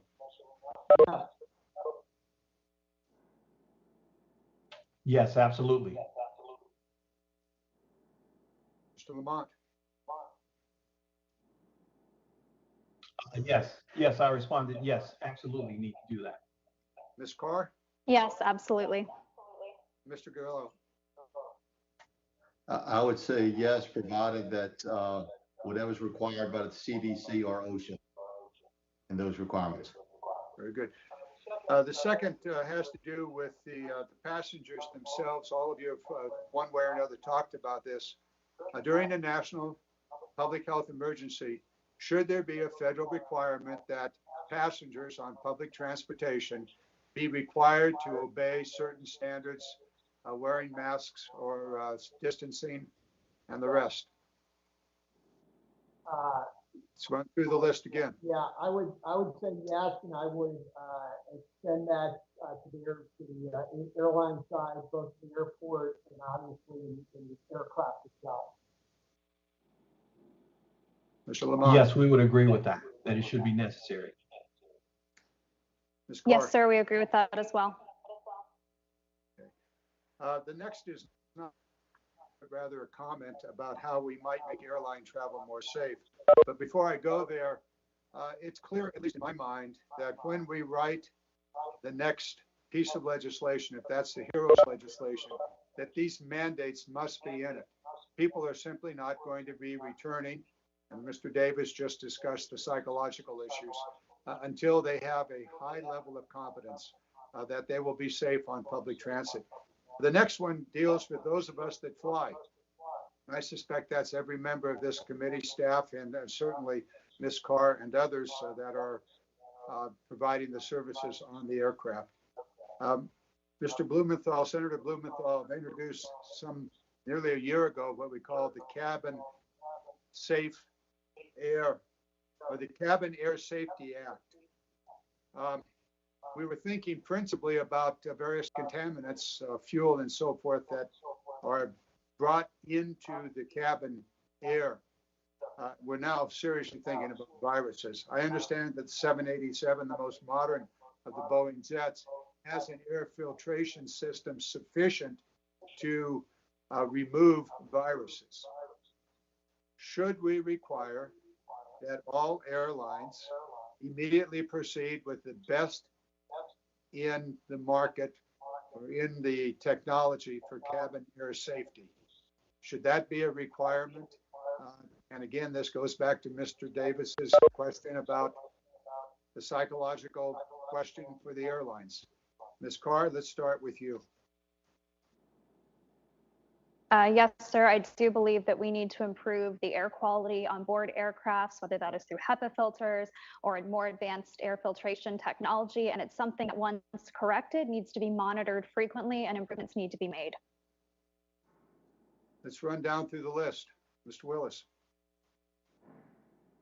Yeah, as we discussed earlier, I think that's absolutely correct. I think for many years now, TCD, ASA, other unions that represent both pilots and flight attendants have well understood that we need to do better on our aircraft cabin quality, and I think this crisis just reinforces that. So we have, and I know Chairman DeFazio has been doing a lot of work and leadership on this issue as well. So there's definitely steps that I think both Congress and the FAA need to pursue here to make sure that the air we're breathing on these aircraft cabins is as clean as possible. If the other two witnesses would like to comment on it, they're welcome to do so, although it might be a little off their turf. Yeah, just to say that we would agree with the statements of the previous two witnesses. Thank you. Very good. This is Randy Gilliott with the American Trucking Associations. I'll defer to the airline industry for answers as opposed to the trucking industry giving answers for them. Thank you. And when you personally fly back to Louisiana, you may want to consider this bill, as do Yes, all sir. of us, I'm sure. I will actually be in a plane tomorrow going from New Orleans Exactly. to Tennessee. Thank you. Okay, I'll let it, well, one final comment. This bill has been inactive for some time. Peter, I know that you spoke to this a moment ago. Appreciate your support on the Cabin Air Safety Act. Let's see if we can get it in a piece of legislation. Yeah, thanks, John. Yeah, this is a particular, COVIDs love low humidity. And all of the earlier generations of planes have very, very low humidity because 87s are carbon fiber. They have a slightly higher humidity, therefore slightly less, compatible for COVID. But I am, as I said earlier, very concerned that we have conducted no studies. Generally modern jets have HEPA filters if they're properly, maintained. But the question is, how does the air flow? How do the droplets behave? We don't know, and FAA doesn't want to know. Well, Pete, and the airlines don't want to know either, because I've asked them if they conduct the studies. No one wants to know except everybody who flies. So, Peter, that brings us to what we do, and that is we pass laws and we say, let's get on with it. I got it. Thank you. With that, we'll go Yield to back. Representative Katko. Thank you, Mr. Chairman, and thank you for all the witnesses for joining us today and for your work to keep America running during this unbelievable crisis.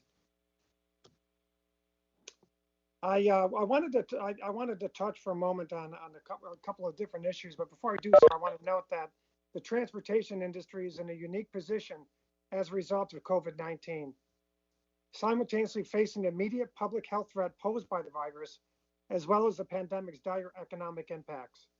Transportation workers continue to put their personal safety on the line every day to maintain services on America's roads, rails, airways, and seaways, all while the industry as a whole faces devastating declines in demand and usership. Lawmakers have a responsibility to maintain positive and be responsive to both of these concerns as we discuss a pathway to recovery. Although I'm very pleased that the CARES Act provided over $40 million to maintain airport and transit services in my district in Central New York, much more must be done to ensure safety and job security for transportation workers as our communities begin the process of safely reopening. Today's discussion has been critical to these efforts, and I look forward to working with my colleagues on both sides of the aisle to address these challenges facing America's transportation industry in the months ahead. My first question is from Mr. Shaw. Mr. Shaw, in my district, I've heard firsthand from transit workers, many of them, about the importance of rear boarding procedures and other social distancing policies to keep drivers and passengers safe amid the pandemic. In addition to practical safety measures you outlined in your testimony, what do you think can be done to promote public awareness of safety and health considerations on transit systems? Thank you for the question, Congressman.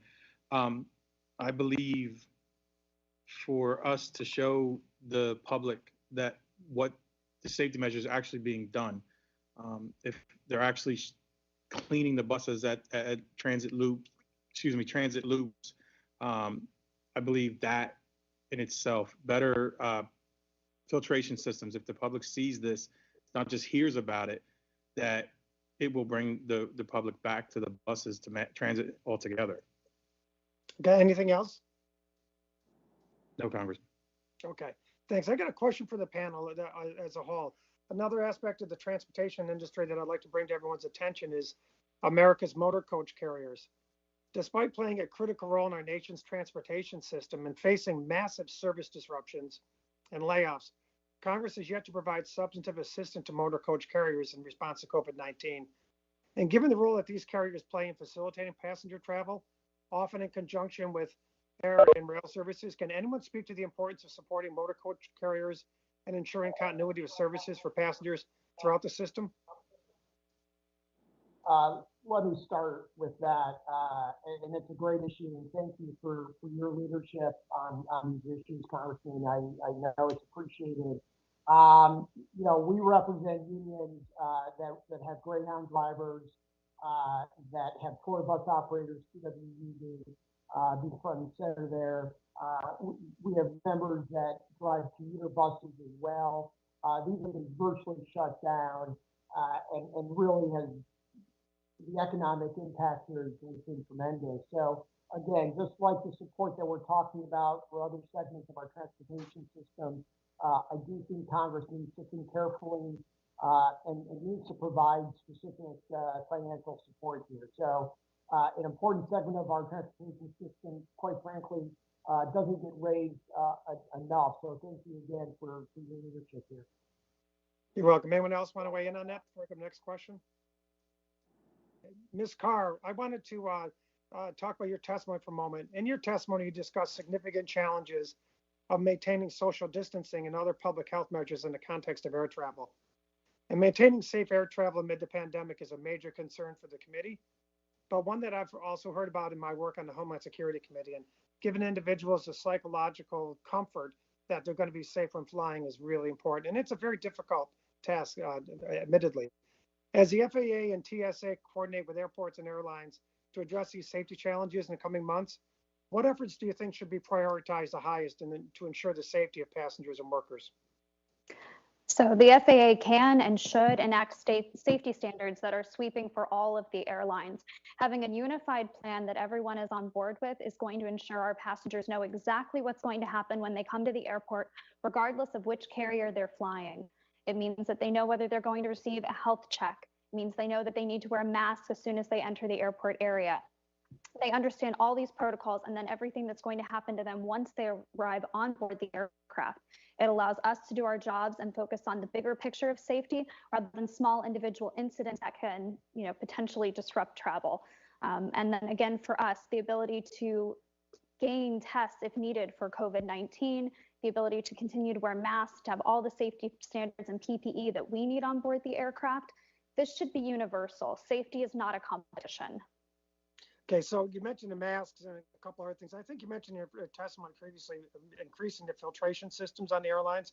Is there anything else that you would suggest that they prioritize? I certainly know that my union can answer some additional questions on their bigger picture for that, and I hope that they would work with labor to ensure that those are met. Yeah, make sure you get those to us, and we'll be happy to pursue those for you. But I think your overall point of having uniformity and enforcing that uniformity is really important. So thank you very much. Now you're back, Mr. Chairman.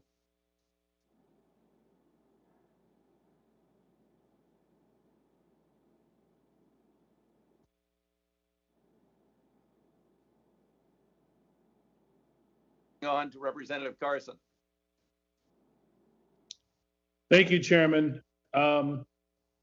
Many transit systems have reduced service in response to declining ridership and lost revenue. From your observations, how has reduced frequency impacted crowding on buses, trains, and in stations?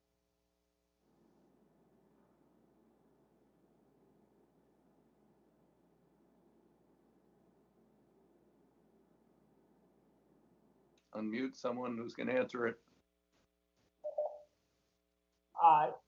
Yeah, there's no question that reduced service has resulted in higher density on these buses. I think earlier on there was sort of an understandable move to that, but again, as we see jurisdictions slowly open up, I do think agencies need to reevaluate that and try to figure out, what the sort of right mix is. Obviously, you've got a lot of fixed costs in the transit system. You want to preserve your capital. I understand that, but having these crowded buses with no social distancing, especially if you don't have masks and sort of those other procedures in place, is really going to be an issue, and I think it's going to discourage people from feeling comfortable on public transit. So I think being very conscious of that has to be a priority of agencies, again, as we sort of restart sections of our economy.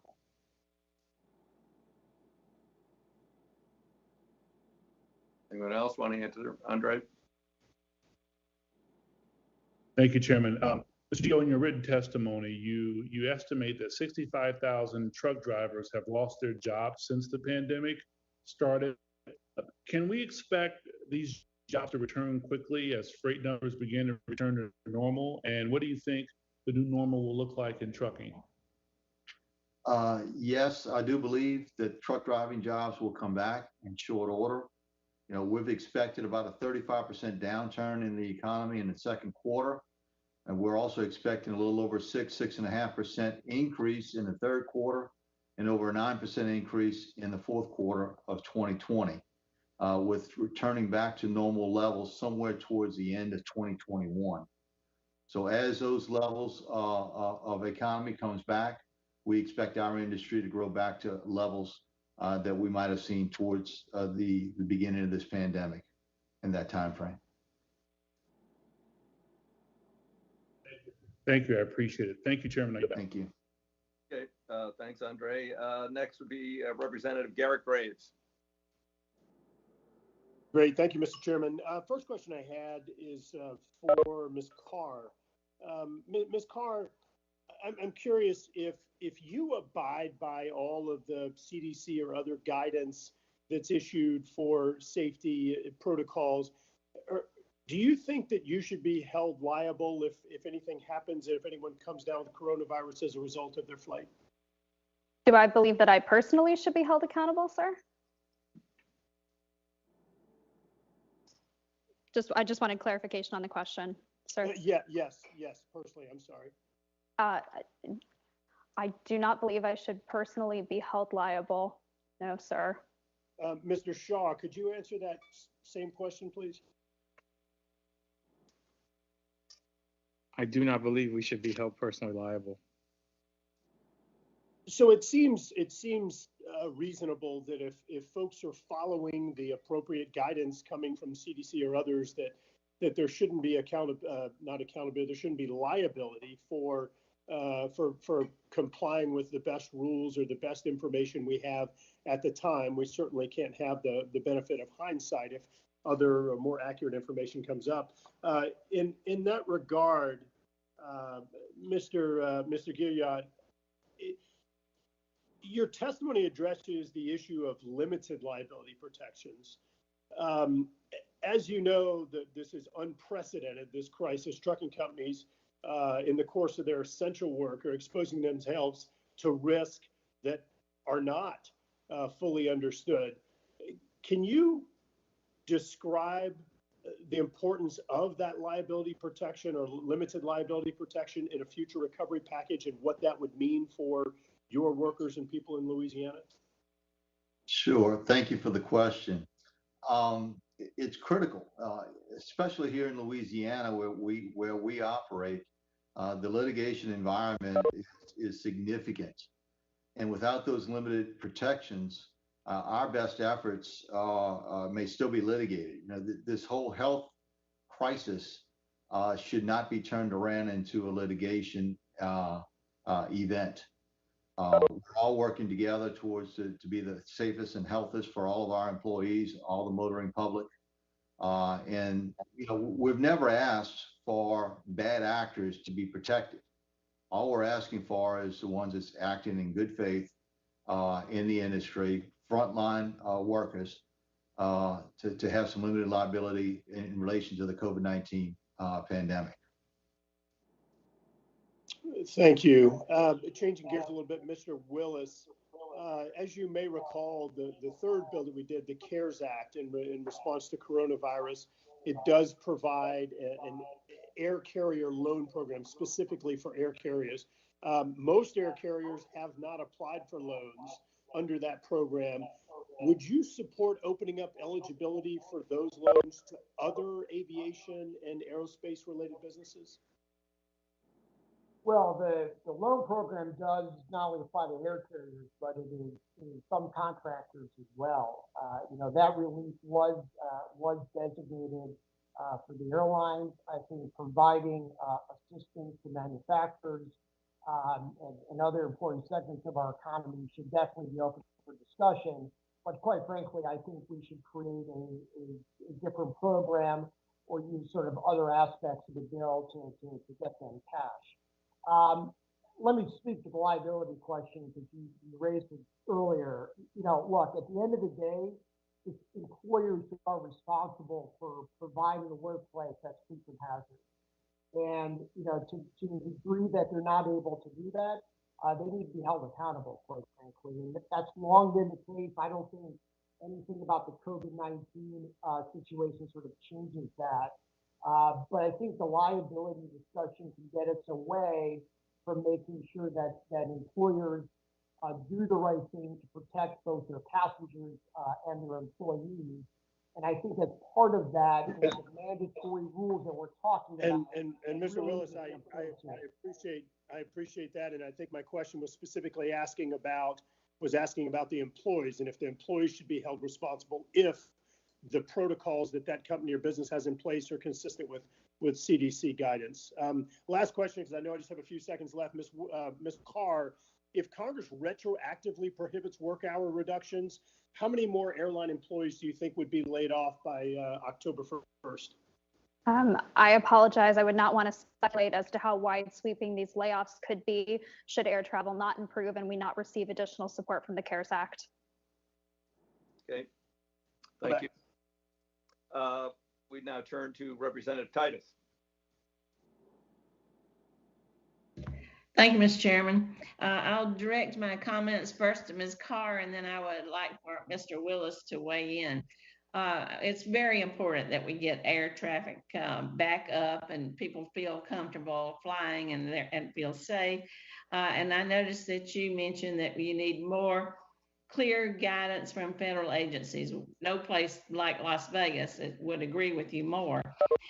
You went on to mention that the AFA has been pushing for expanded government role in screening. Now, we know that the airlines are taking the position that this should be a function of the TSA, but they're frontline workers too, and they've not been immune from the COVID. 6 TSA officers have lost their lives, and about 640 have contracted the virus. And yet, unlike other federal workers, they lack adequate health and safety benefits. In fact, this administration took away health benefits from part-time workers. They're the lowest paid and they have one of the highest turnover. And now we're asking them to put their health on the line. I've introduced some legislation with Mr. Correa to give them health benefits. And there's some other legislation by Payne and Demings to give additional protections. So I would ask you, Ms. Carr, a couple of things. One, do you think it should be TSA that performs this additional oversight? If it is, do you think they should be covered with benefits like other unions are? And third, what alternatives might there be to TSA doing it? The airlines take the responsibility, the airports take the responsibility, local officials take the responsibility working with the CDC. Could you address those questions? And then Mr. Willis. Congresswoman, anyone who's working in aviation at this point should be properly trained in how to address the situation, as well as have the protection of PPEs. I can't speculate as to who should be responsible, but this is a conversation that we could be having if we were able to develop a unified plan from our government in partnership with the airlines and the workers' unions. Regardless, whomever's assigned to handle testing and monitoring, they should be afforded the proper care, the tools to maintain this standard of care going forward, and all the protective equipment necessary. Those are all things that we need to do to ensure that whomever is responsible for this role moving forward is able to accomplish that task in a safe manner.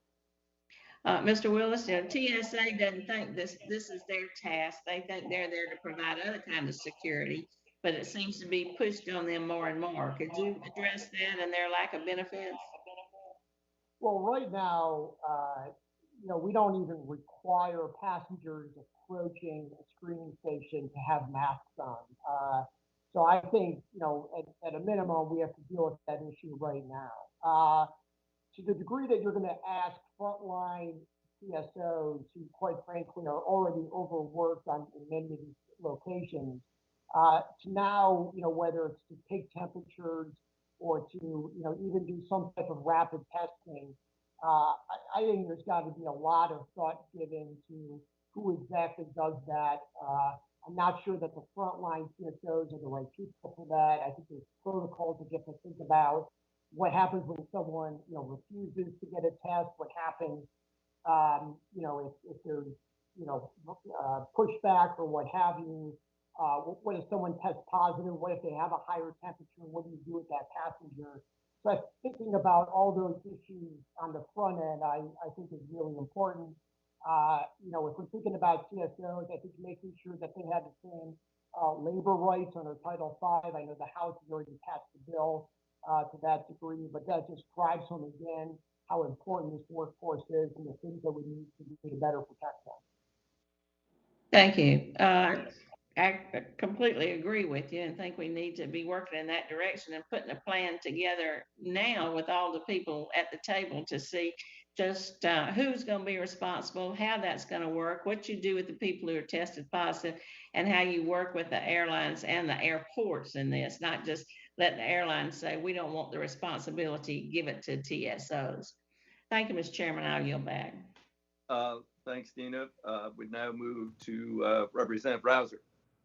Thank you, Mr. Chairman. And first, I want to lend my voice to thanking all of our transportation workers who have performed so admirably during this very, very unprecedented time. Mr. Gilliott, a few questions for you. I noted that in your written testimony, you mentioned the shortage of drivers was exacerbated by the pandemic. And of course, we all are familiar with the fact that that's been a huge challenge for the trucking industry for some time. But for the general public, given the shortage was exacerbated during the pandemic, that may seem slightly counterintuitive. And I thought I might give you an opportunity to talk a little bit about that and measures that you identify in your written testimony to try to alleviate that problem moving forward. Thank you for your question, Congressman. Knowing that coming into the pandemic, we were approximately 60,000 truck drivers short in our industry, and projections are over the next decade, we will need an additional 1 million truck drivers just to keep up with what we want to do on each and every day to support the U.S. economy. We're very concerned with the introduction of new drivers and the workforce. Our workforce right now averages at least 6 to 7 years older than other industries' average age in the workforce. So it's concerning to us. We're going to have a lot of drivers who's retiring, getting out of the business, and we need that pipeline still to come in with new drivers.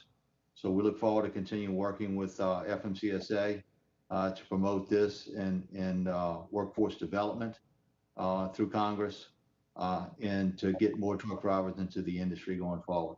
It's a good paying job. We average $56,000 as a truck driver plus benefits. This is a good paying job, and we look forward to getting the word out and getting more people into the industry. You know, as we look forward, and let's make the assumption that life gets back to normal relatively soon, let's say in a year or so, and let's say 3 years from now, we have another pandemic hit. My question is, you know, what have we learned from this experience that we would apply to the practice field, so to speak, or the playing field, you know, the next time, God forbid, another pandemic hits? I'm curious what you might identify as things that are lessons learned that you would employ, you know, at a future time in a future pandemic if we were to have one. Right. You know, I think we've already discussed, you know, to keep the roadways open and keep facilities open for our truck drivers. I think we fully recognize the importance of our industry in getting goods to the final user, whether it be hospitals, whether it be grocery stores, or everything else in between. We now realize just how critical the trucking industry is to the overall economy and the health of our nation. So going forward, if another pandemic, God forbid, would happen again, you know, we want to learn from the lessons here, saying that we still need facilities, we still need to enable our truck drivers to get from point A to point B with critical goods. I noted in your testimony you mentioned, you know, one problem folks generally had was delivering a load to one location, but then you're driving back with an empty truck because there was no freight available. Were there any innovative solutions that y'all were able to come up with to address those type of logistical issues? Well, I certainly think the cooperation with FMCSA and the suspension on critical goods moved with hours of service helped our industry meet the needs, the immediate needs of the U.S. economy and what we were shipping at the time, whether it be health supplies or groceries or anything else. So that to me is the most important and critical part of what we've learned initially to keep the supply chain going. Yes, we have had issues, and yes, we are continuing having issues where we might be loaded one way and empty the next. But the hours of service and the ability for us to flex those. And mind you, we did not gain any additional hours for driving. No additional drive time was added in those relief hours of service. It was only to accommodate the rest time and so forth. So we feel it was critical for the agency to do what they did, and we very much appreciate them working with us on that topic. Thank you, Mr. Chairman. I yield back. Thank you. Representative Lowenthal. Thank you, Mr. Chair. And I think this has been a great hearing. And I want to thank all the witnesses. And my first comment is more of a comment, and it's to Ms. Carr. You know, I flew before the pandemic every week and returned home every week from Southern California to Washington, D.C., and then back again. Just before, and once the pandemic began, I really did shelter at home and stay at home and followed all those guidelines because I'm a senior and I was real concerned about any kind of pre-existing condition I might have. As I returned to vote for the HEROES Act and remote voting, I felt like the airlines themselves did a great job. I thought the flight attendants were fine. I thought they really tried to protect the passengers. I engaged in wearing a mask, trying to keep a distance from others. But I had the worst experience in the airport. I just want to share. We had one long line to get on. There was no TSA really pre-check. And I understand some of the impacts towards TSA. But I was convinced nobody monitored whether people stayed 6 feet. There were markers, but nobody did that within the airport.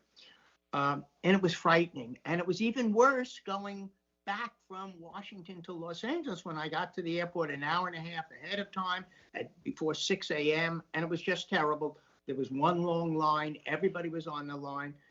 Half the people were not wearing masks at 6:30. It was a shock.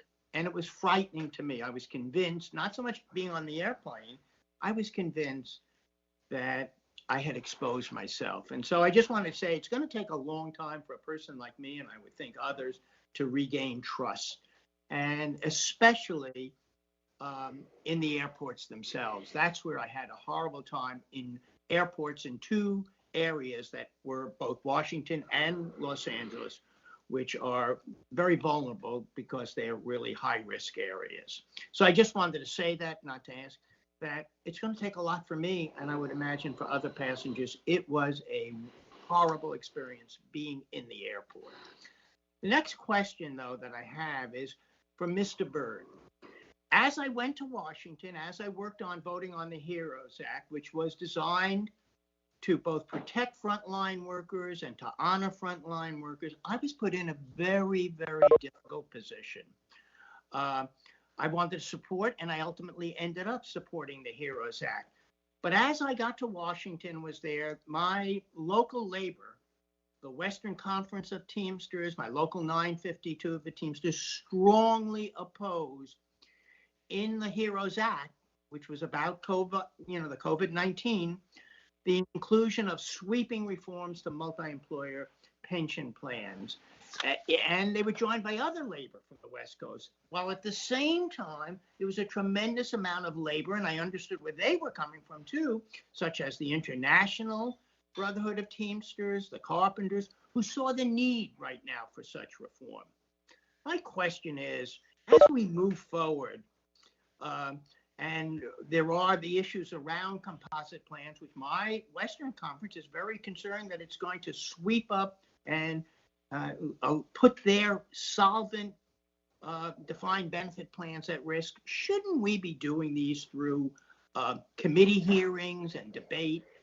I was just really felt put upon that it was put into the HEROES Act at the last moment. I want to ask your opinion of that. Thank you for that question, Representative Blumenthal. I really wish that I could answer that question. I'm an occupational health and safety expert. Yes. And unfortunately, I have not been involved with any of our pension discussions, so I have no real position on that. I'm sorry. I'm just saying it was very, very difficult for those of us that support, knowing that there should be some reforms, knowing that we were hearing from our own pension plan not to do it, and to have it put into a bill without having hearings on it. That was not designed to really do pension reform, but was put on. So I'm just sharing with you how difficult it was. And I was not alone. There were other people who were also wanted to be supportive of reform, but were put into a position that it was quite difficult to respond. And I ultimately ended up voting for the bill against my local labor unions. And it was very painful. It was very painful and very difficult to do. And I hope in the future that we take back that message that such important reform should be debated and discussed fully, not put in a COVID-19 bill. I also want to follow up on the question about, this would be, I think, to Mr. Willis, about the liability and immunity. I understand of employers. Yes. Your time has expired. Thank you, and I yield back. Okay, thank you. Representative LaMalfa. Thank you, Mr. Chairman.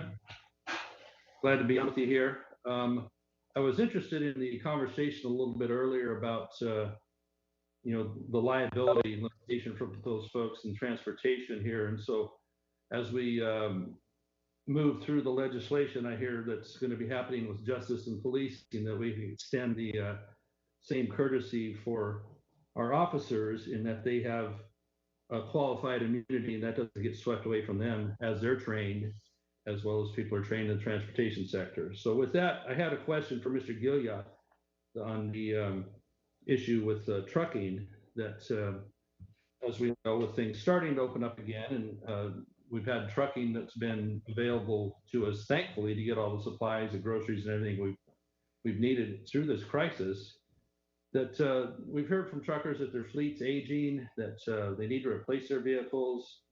The repair cost to older vehicles is tough, and they want to update anyway, have better running trucks. So it helps with them. It helps with automobile industry in general, those that produce, that we can get more of these trucks, the new trucks, on the highway. But as we know, the cost of a new truck has been prohibitive for a lot of owners and operators. $150,000 or more to buy a new truck, including the taxes. $22,000 of that is in federal taxes. So, Mr. Gilliatt, if you could speak to that a little, please. What kind of impact would that have for our transportation infrastructure to do what they need to do if we could suspend the federal excise taxes on heavy trucks, which indeed is around $20,000 on a new truck? Congressman, thank you for your question. Yes, we've taken a poll amongst our members, and if we were successful in suspending the federal excise tax, which is an extreme burden on the new purchase of a truck, we've polled our membership. Approximately 60% of our membership said that they were either somewhat or very much more likely to purchase equipment during the suspension of the FET to purchase new equipment. Purchasing new equipment is better for the environment, better for safety, better for highways, and better for our suppliers. Our purchasing during the pandemic is down 70% year over year in purchasing during the onset of the COVID-19 event. So we'd like to get back to purchasing equipment again, and certainly the suspension of the FET would be a good way to incentivize the trucking industry to buy new and better equipment and get our manufacturers back to work again. Thank you. Thank you. With again, nearly 8 million employed by the trucking industry, and we've had lower demand because of the shutdown with all the typical things that truckers would haul. You know, if you got it, a truck brought it. If you're not getting it, truck isn't bringing it. So you all have an estimation for the total economic damage to truckers just from this pandemic? I don't have that statistic in front of me, sir. I'll be more than happy to get back with you on record from our association. Well, but I don't have those numbers in front of me.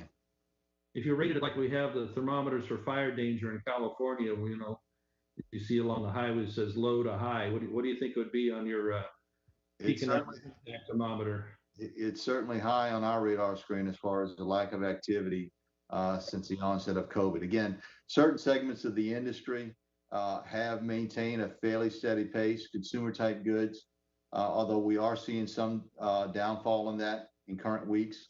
But other segments of the industry has been really hit hard. The automotive sector, the fuel hauling sector, oil and gas sector has been hit extremely hard in the past few weeks. Yeah, absolutely. So, well, it's been hell on truckers in my own state here in California with the CARB regulations and such. So it would certainly help those that think they can update what we're talking about again on the excise tax. If we can suspend that or even remove it. You know, that excise tax was put in place to help pay for World War I. So yes, you know, I do. Maybe we have it covered by now, you know. So maybe we can take a look at it in a fully funded infrastructure bill, and maybe we can take a long-term look at that whole FET. Yes, sir. Hey, thank you. Thank you, Mr. Chairman and committee members. Thanks. Now we turn to Representative Lynch. Hello, Mr. Chairman. Good to be with you. Nice job on this hearing. This was very helpful. At the top of the call, I heard the representative from the Teamsters, Mr. Lamont Bird, mention the Restoring Safeties in the Skies Act.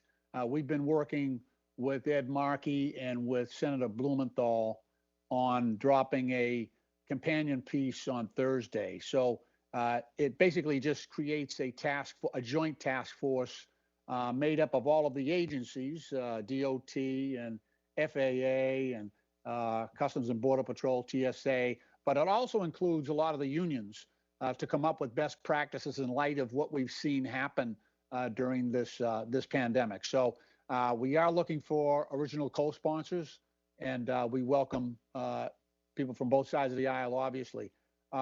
My question is really on another matter that hasn't really been raised yet, and that is regarding maritime safety.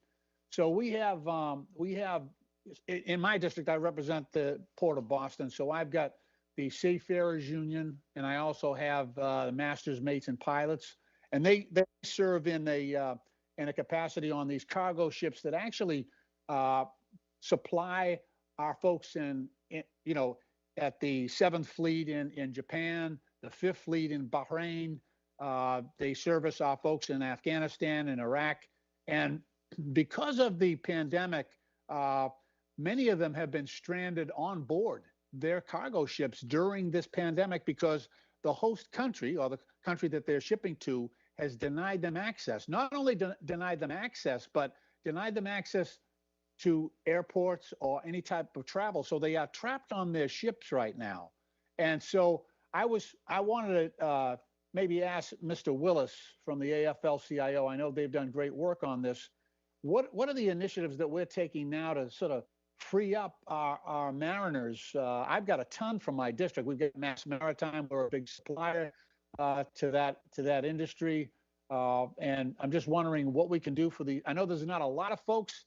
You know, I used to be counsel for the Teamsters, and I know, you know, we've got a million truckers out there, but these folks, I think, are being forgotten. And I'm just wondering if there's anything we can do to relieve their plight during this pandemic, and maybe take some lessons learned to adopt some provisions that might help them in the future. But Mr. Willis, if you could respond to that concern.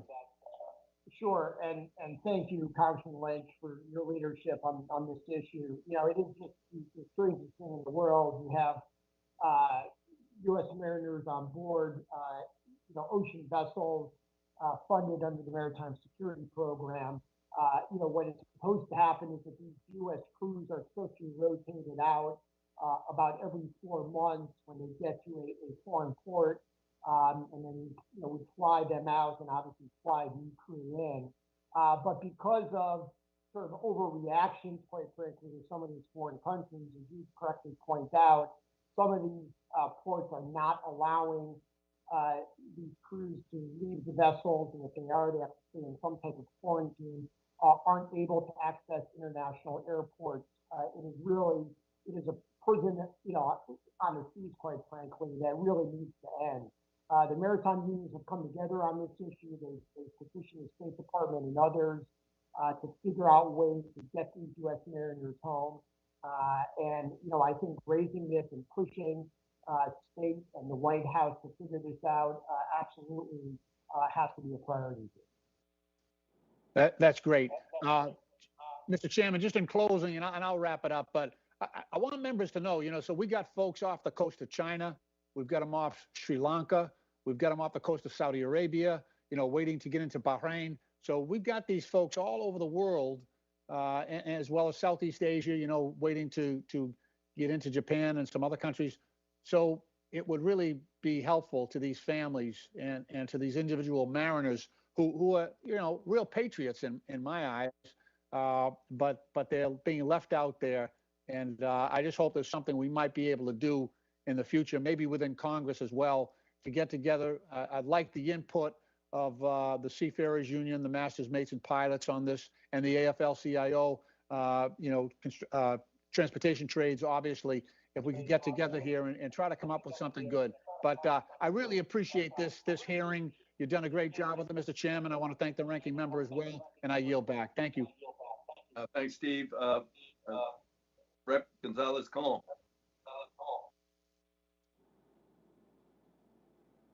Thank you, Mr. Chairman. We are here back in DC, and I need to say that what Representative Lowenthal was explaining about his experiences while traveling is not different from any of us that have been traveling in the last 3 months. And actually, one of the main questions I got in the case of Puerto Rico, many of the visitors, of course, came by cruise ships or taking a plane.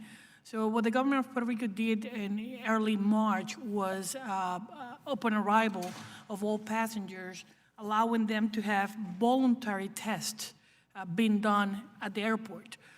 Many of them that were with high temperatures, they were ordered to have a quarantine. But again, this is not mandatory. This is just voluntarily. But how about bringing or requiring? I'm not requesting this, but this is something that has been said locally on my island.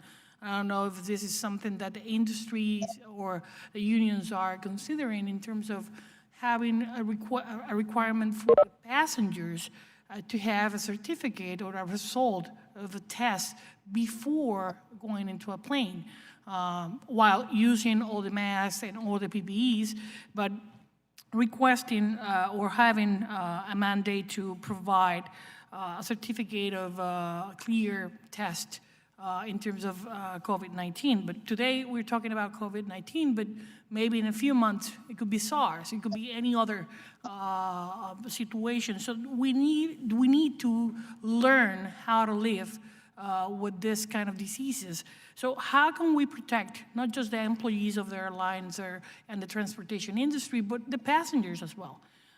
In that sense, my question will be, will you guys from the unions and the industry recommend that will be a requirement for travelers to be tested before at their own expense before departure, taking temperatures of those passengers before boarding to a plane? Ms. Carr? Congresswoman, you raise an excellent point in that today it is COVID-19, but tomorrow it could be SARS or anything else. If passengers are sick or exhibiting symptoms, they need to stay home. That's the first thing we can do. The second thing we can do is ensure that we have all of these new regulations in place. We have a committee that comes together and creates federal mandates so that everyone knows When they travel, they're going to be health screened. When they travel, they're going to have to observe social distancing. This is going to require us as an industry to come together, as a travel group to come together, but it's going to require personal responsibility on the part of the passengers as well. And I may, of course, we all need to agree that the passenger got a great responsibility as well. And we all know as well that airplanes, for good and bad, are like the petri dish, a flying petri dish bacteria of, and you can expose many of the passengers. But how we, knowing that some studies from Harvard University and many others talk about the incubation period through to be 3 or 4 to 14 days and symptoms in the 24 to 48 hours. And we can go to the detail of scientific information here. But my question will be, nobody will know if a passenger got it or not when they're boarding a plane. Same thing in a train, same thing in a ship. Now we're in the summer, so we're facing, for those living in the Caribbean, hurricane season, and that means that all this activity is going to, go again and again. Beside making tests, beside using the protective materials, what else in terms of the airlines should be done?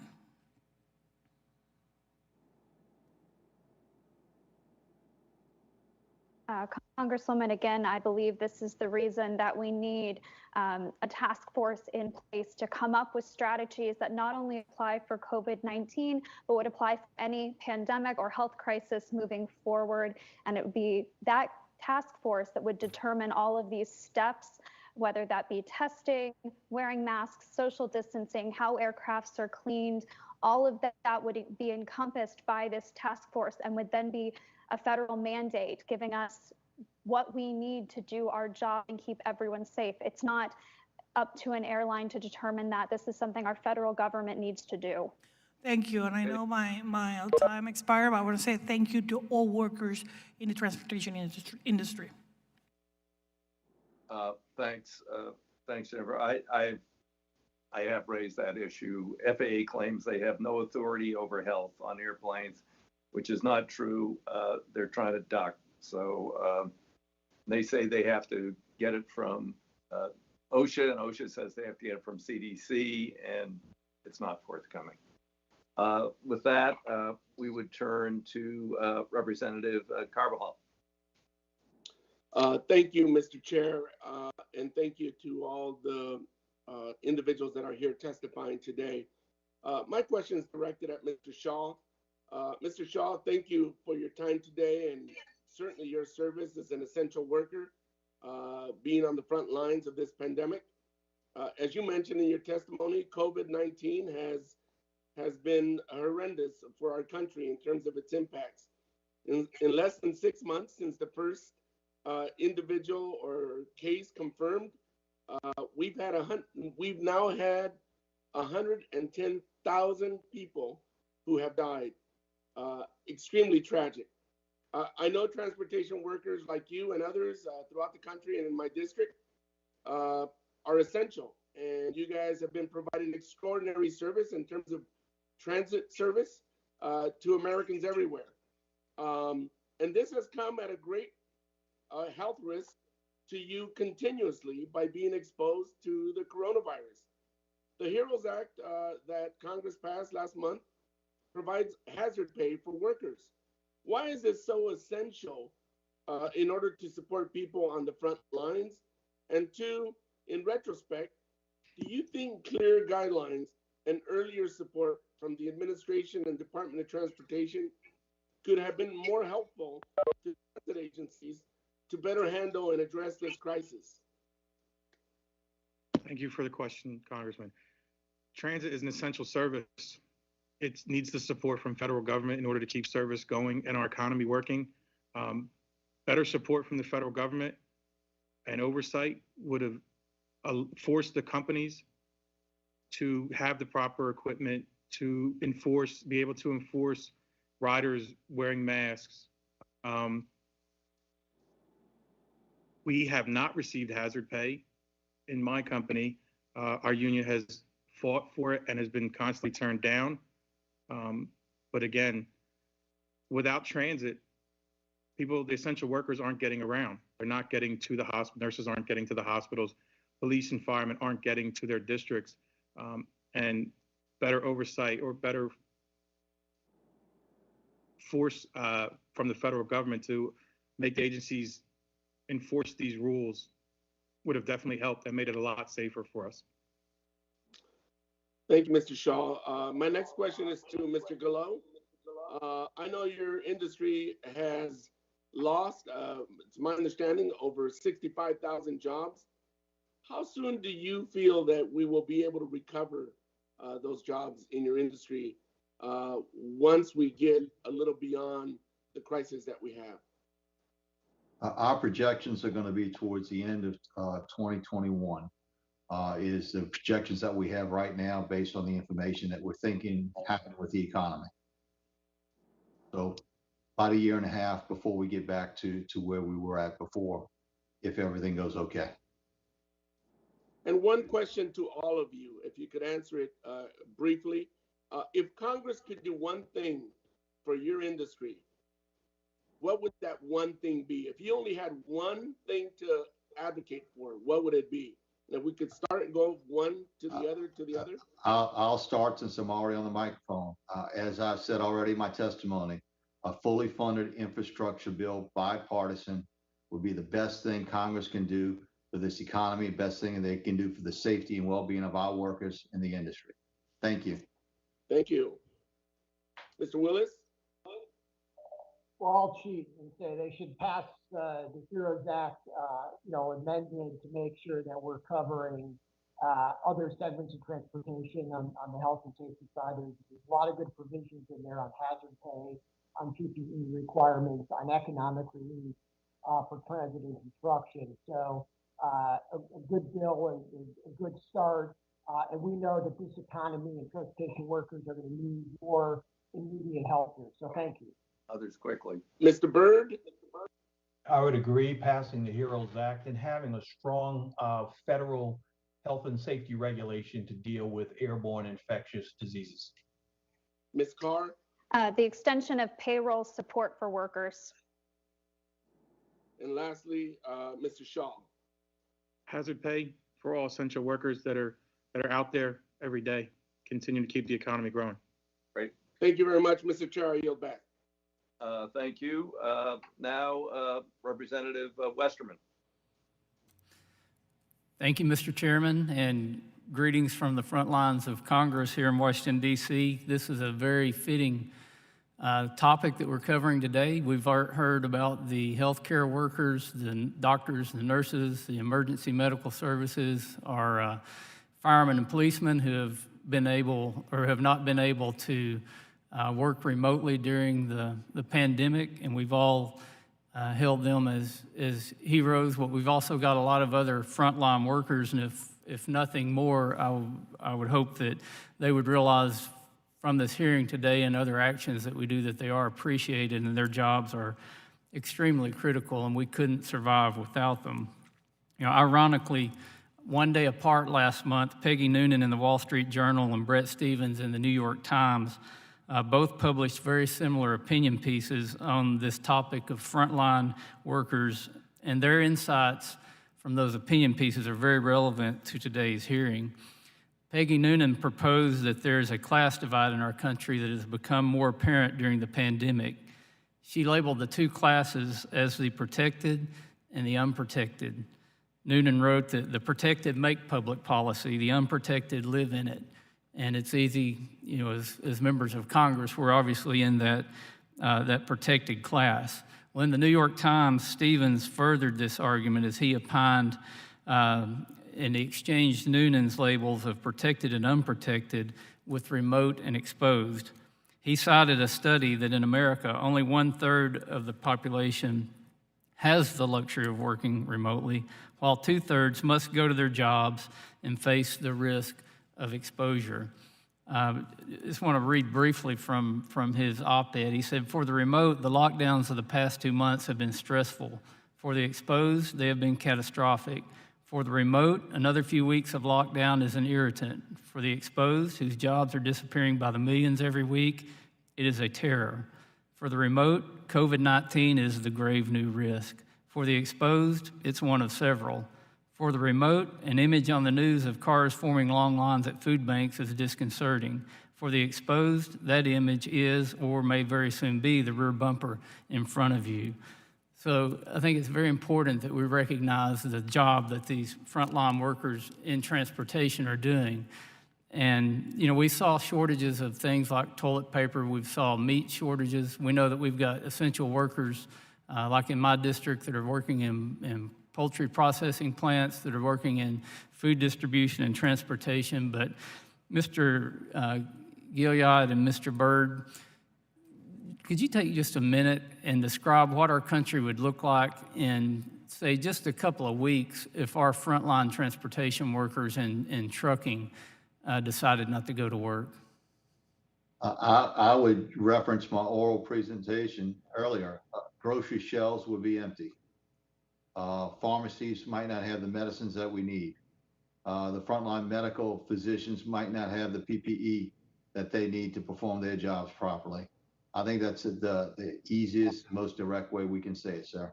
And thank you for our recognition that we're getting in the trucking industry now. Thank you. And I would like to echo those comments. And I would just add that, you know, I talked with a colleague several months ago and said, you know, today we have people fighting over rolls of toilet paper. If our supply chain shut down, it'll be absolute chaos. So I think that's what would happen in very short order if trucking were to shut down. Yeah, we saw just with the shortage of a few things in the grocery stores that it was not looking good. But can you imagine without that transportation supply chain there in place, the interruption that it would be for everyone, not just the protected and the unprotected, but the remote as well as the exposed. One issue that I've talked to truckers about early on was they weren't able to get PPE. Is that situation eased any, or are they able to get PPE? And they also felt like people didn't think they were important. So the impression that I got from talking to them. Mr. Gilliard. I think as we follow the guidelines from CDC and OSHA, early on, some of the PPE may not have even been recommended. But as it became known of how to protect our workers better, the initial purchase, the initial buys were difficult. It spoke earlier about the particular types of face masks that may be more safe or appropriate. The medical field has gotten those. So we as an industry, we buckled down. We've got face masks out to small and mid-sized carriers, larger motor carriers that might have been able to buy on scale because of their size and ability. Great. And then we also work with FMCSA and DOT. You know, millions of face masks given out to our industry. The hand sanitizer, we put out thousands of gallons there free of charge to our truck drivers. So I think that the ingenuity and the resilience of our industry came together. Companies working together, working with local officials to get this type of equipment out. And I think today's supplies, matter of fact, I'll even use my personal experience. Just today, I received 1,000 masks from FMCSA and DOT from my company. I'm already distributing them out. We already had company-sponsored face masks already, but we're putting more out to the industry, giving them out to whoever might need it in the transportation field. Thank you for your question. Thank you. Yield back. Representative Brown. Thank you, Mr. Chairman. First, I want to thank you, Mr. Chairman, for including so many transit worker safety provisions in the base text of the Invest in America Act. These include the National Transit Workforce Training Act of 2020 and the Public Transit Safety Program Improvement Act, which I was proud to introduce and had so many of our colleagues join me in that effort. I want to thank all of our panelists today for what they do on the front lines as transportation workers. I hope that they too recognize that the provisions that are in the INVEST Act would increase safety and training for transit workers across the nation. However, COVID-19 has created new safety challenges for the transportation sector. During this pandemic, frontline transit workers have had to put their lives at risk in order to keep our public transportation systems running for essential workers, and now for more and more Americans across the country as states begin their reopening process. Alarmingly, this risk to our frontline transportation workers is compounded by the lack of adequate mask, gloves, and additional PPE that is required for the job and that we've heard testimony about today. Additional social distancing must be taken to ensure that workers supports the infection. Take the work that you and your colleagues at the Transportation Trades Department have done to ensure that frontline workers are protected and have adequate PPE during this global pandemic. Additionally, your department has been a critical partner in working with me on the National Transit Workforce Training Act of 2020. This provision in the Invest in America Act will enhance training and educational programs for frontline employees, the local government-funded or aided public transportation systems. We began this effort before the COVID-19 pandemic because there were challenges facing the frontline workforce in the industry. However, ensuring that our frontline workers are trained and prepared to operate during the COVID-19 pandemic is critical, as highlighted by the testimony we've heard today. Mr. Willis, can you speak generally on the value of a federally mandated national training center for frontline workers and what it means to the workforce? And can you also speak more specifically on how having a national training center would have helped prepare frontline workers for the COVID-19 pandemic? Larry? Sorry. Thank you, Congressman, for that question and for your leadership on this issue. And thank the chairman of the committee for, yes, addressing this issue in the reauthorization bill that was recently put out. Look, we know that even before COVID, that we were facing in transit significant training and retention challenges for agencies across the country. The average age of a transit worker in key occupations is 52. So we know a lot of retirements are right around the corner. Put another way, within the next 10 years, we know the industry is going to have to either retrain or rehire up to 120% of its current workforce just to keep up with demand. And that doesn't even get into the technology issues that our members need to be trained on when we move to battery electric buses and other technology comes down the pipe. I think COVID-19 reminds us again about how important joint labor management training could have been and can still be, quite frankly. Bringing those entities in the same room together, figuring out what the best practices are across locations, figuring out how to disseminate information on how this threat has been evolving. I think a joint training center could serve that purpose. We've talked a lot on this hearing here today about masks and about N95 masks specifically. But we know that if you aren't trained on how to use those, if you aren't fitted correctly, quite frankly, they can do more harm than good because they give you a false sense of security. So a training center like you proposed could be a venue and an opportunity to make sure that workers are using the PPE correctly, making sure that disinfection procedures are being done in the right way. So very important issue no matter what. Again, I think COVID-19 reminds us that good transit training is essential here. So thank you. Thank you. Mr. Chairman, I yield back. Thanks, Anthony. We move now to Representative Fitzpatrick.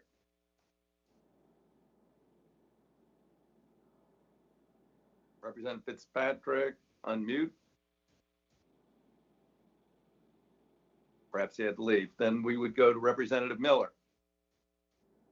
Thank you, Mr. Chairman, and thank all of you all for participating in today's discussion. and thank you for all the work that you are doing. During these times, it is encouraging to see different industries actually working together on behalf of the American people. Like many states in America, West Virginia has seen significant reduction in travel towards the beginning of the pandemic. Due to CARES and the reopening of our state, a lot of our stakeholders are feeling positive about end-of-year outlook. With that being said, protecting our workers as well as ensuring that our goods and services are delivered still must be a high priority. Mr. Guyot, can you discuss how reduction of service will affect supply chain in rural areas? Just in general, the reduction in supplies, goods, and services going into the rural areas would be just as affected as it might be in a more populated area. So I don't have any information that would say specifically a rural area versus one that is more populated. But overall, the reduction in workforce and the reduction in supply chain and the continuity that we had going on before affects us all. That is correct. And it's good to hear that it won't affect rural areas, obviously, since I live in a rural area. You mentioned protective equipment for drivers. I have had several truckers in West Virginia reach out on the topic of limited access to protective equipment and testing. Will ATA's focus on PPEs and testing continue as we continue to reopen across the country? Yes, ma'am, it will. We're proud of the track record that we have already, getting a face mask into our small and mid-size motor carriers.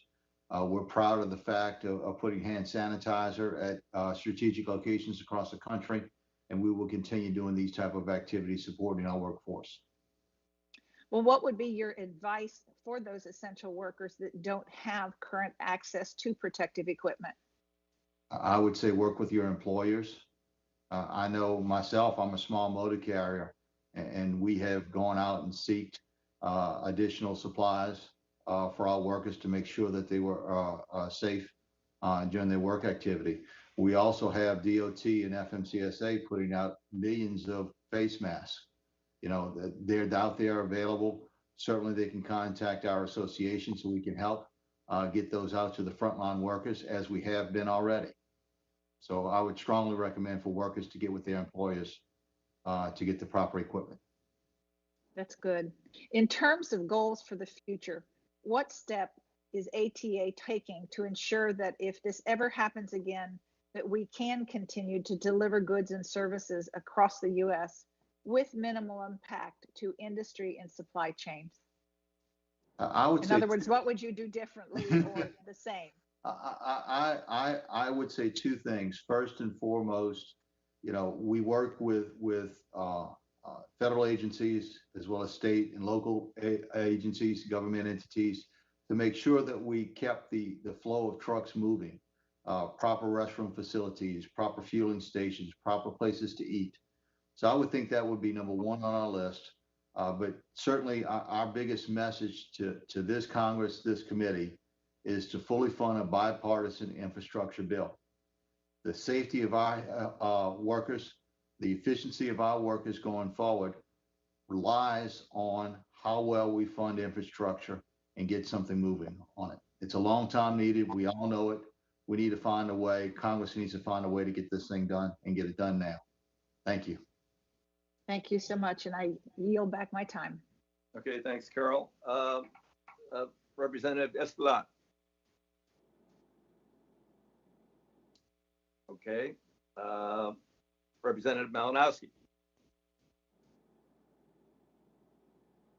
Right. Representative Stanton. Mr. Chairman? Yep. Mr. Chairman? You're up. Can you hear me? Yep. Mr. Chairman? Go ahead. I can hear you. All right. Thank you very much. Thank you, Mr. Chairman, for holding this hearing. The COVID pandemic has impacted every sector of our economy and upended the transportation sector unlike anything that we have ever seen. Some Since day one of this crisis, our transportation workers have been on the front lines. They have kept critical goods and freight moving across the country, helped get people into their communities to critical services and their jobs, and made sure planes continue to operate and make sure that, and have made sure that infrastructure projects keep advancing across America. My first set of questions for Mr. Willis. Throughout this crisis, it has been important to mitigate against the spread of the virus within the workforce, minimizing exposure while workers are performing their duties, and ensure sufficient staffing. As efforts continue to reopen states and communities across the country, are transit agencies taking the steps necessary to ensure the health and safety of our frontline workers? And if not, what more should be done? So I think some agencies are doing better than others, as we discussed today. Quite frankly, they're only doing it because workers have agitated, their unions have agitated to hold their feet to the fire, and the sort of the hodgepodge approach here really can't be sustained. We talked a lot today about how important frontline transportation workers are. Could not agree more. And if we really believe that here, then I think we have to be laser focused on the safety, what it is that we need to make them safer. And that is real enforceable standards, many of which were included in the HEROES legislation, to make sure that employers are complying, from CDC guidelines, and that they're enforceable and that they're actually occurring. Getting masks out to frontline workers is great, and we're supportive of that. But if there are not real federal mandates to make sure that employers are doing the right thing here in protecting workers, then we're not doing enough. So I think your comments on how important this workforce is, how important the transit workforce is, are really important. And if we believe that, then let's give them the federal mandates that we know are needed here. Because absent that, too many of these things are going to fall through the cracks. Thank you for the answer. And on the issue of when a worker tests positive for COVID-19, what steps are now being taken to trace contact with other exposed individuals? Yeah, that's a big issue. Testing absolutely has to be a part of any sort of return, opening up the economy. We don't think, quite frankly, that CDC is doing enough on contact tracing, thinking about the workplace as a place to plug in, to track, what happens when a worker does test positive, using unions on the ground to help with that, I think is essential. So that's a big missing piece here. That and testing, they go hand in hand. That's going to be crucial if we're going to, again, open up more segments of our economy in our country. Thanks for the answer. Next question is for Mr. Shaw. What assistance has your employer provided employees who unfortunately have contracted COVID-19 or those that have been exposed to COVID-19? Thank you for the question, Congressman. The assistance that my employer has provided is basically the federal FMLA, Family First COVID. They've put them out of work and given them the 40 hours. That's about it. All right, thank you for that, I guess, unfortunate answer, but I appreciate the answer itself. Ms. Carr, United, unlike other major airlines, requires passengers to wear masks. How has this policy worked across the company's fleet, and are passengers generally adhering to the directive? So as you said, this is a company policy, Congressman, which unfortunately means that we don't have the federal backing to support this on the aircraft. If a passenger takes it off, the most that I can do is to ask them to put it back on. We need federal guidelines. We need a federal mandate that states you must wear this on board the aircraft with the exception of taking a brief moment to have something to eat or drink. We have to do this to ensure that the spread does not happen on board our aircrafts. Okay, I really appreciate your advice in that regard. It is well taken, and I and the other members of the committee are listening. Thank you very much. I yield back, Mr. Chairman. Thank you, Congressman. Okay. Thanks, Greg. We actually did in the HEROES Act mandate masks, given the reluctance of the FAA to act, to force them to act. But it also, should a flight attendant order someone to put their mask back on, they disobey, that is a criminal offense. Unfortunately, I think the airlines are advising their flight attendants first, it might cause a conflict. Secondly, they don't want to criminally prosecute them, their passengers, as opposed to if we had a federal mandate, this would all be way better. With that, we would turn to Representative Fitzpatrick. I asked before and I was told he came back. I guess not. Okay, Representative Balderson. Mr. Chairman, thank you very much. Panel, thank you for being here this afternoon and taking time to speak to us. And I want to also thank your companies and your organizations for your heroic work that has ensured our constituents have been able to travel and access food, medicine, PPE, and other necessities throughout this pandemic. My first question is for Mr. Randy Galet. Mr. Galet, on March 13, 2020, the administration, the Department of Transportation, and the Federal Motor Carrier Safety Administration took immediate action, issuing an emergency declaration to waive the hours of service regulations for motor carriers transporting essential supplies and equipment. This declaration ensured that my constituents had access to life-saving medicine, personal protection equipment, and food available at their local grocery stores. In May, the exemptions from hours of service rules were extended through June 14, 2020. Can you touch on the importance of these early actions? Yes, sir. Thank you for your question. It was extremely important to have FMCSA and DOT to work with the trucking industry to meet the needs of the shipping public. We had critical goods being delivered. Please keep in mind that these exemptions were for transportation only of those critical goods. And they also did not increase the number of hours available for a driver to drive his vehicle. It only increased the flexibility of his non-driving time. So we very much appreciate the flexibility. It met the needs of the industry and met the needs of the U.S. economy, allowing us to do our job. Thank you. Thank you. My follow-up to that would be, do you believe the trucking industry would benefit if these exemptions were further extended? I think they were extremely useful then and probably will be in the near term for critical goods. So yes, I would think we would, it deserves consideration from the agency to do so. Yes. Thank you. I will stick with you. And in your testimony, you note the trucking industry faces a shortage of more than 60,000 qualified drivers, and you will need to hire 1.1 million new drivers over the next decade. I agree this is a major concern Congress needs to address, and I'm a proud co-sponsor of the Drive Safe Act, which would establish an apprenticeship program to train qualified 18 to 20-year-old CDL holders to safely operate in interstate commerce. I also understand the pandemic has increased delays for CDL testing, and there is a sizable backlog of testing appointments right now. Can you further discuss how the coronavirus pandemic has impacted the future workforce of the trucking industry? Yes, thank you for co-sponsoring that bill.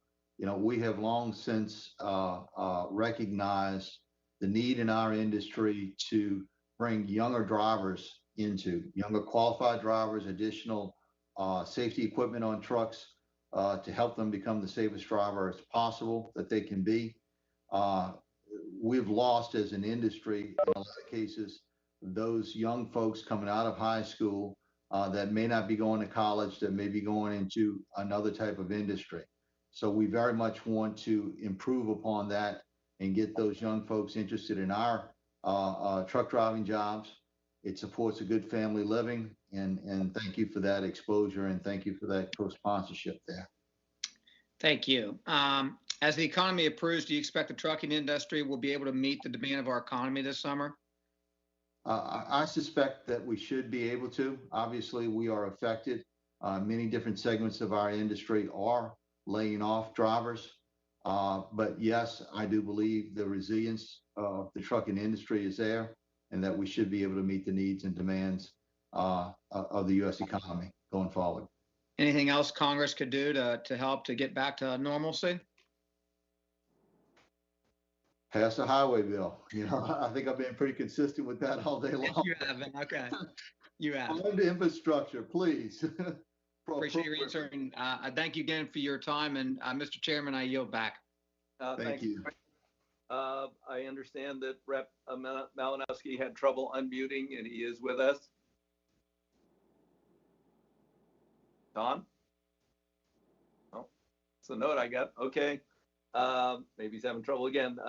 Then we'd go to Representative Mucarsel Powell. Thank you so much, Mr. Chairman. And I want to start by saying thank you to Ms. Carr, to Mr. Shah, for putting yourselves on the line and continuing to come to work. I know that you have a lot of anxiety, and as we've seen, COVID is a very contagious disease. So thank you so much for all the work to support our country moving forward. We've heard from medical professionals that wearing cloth masks or face coverings protects others around you more than it protects yourself. And that's why it's so important to have a face covering when you're around other people. For transit workers doing the essential and thankless job of providing this critical transportation service, not just to passengers, but other essential workers, and face coverings are not enough. And it doesn't provide them with enough protection.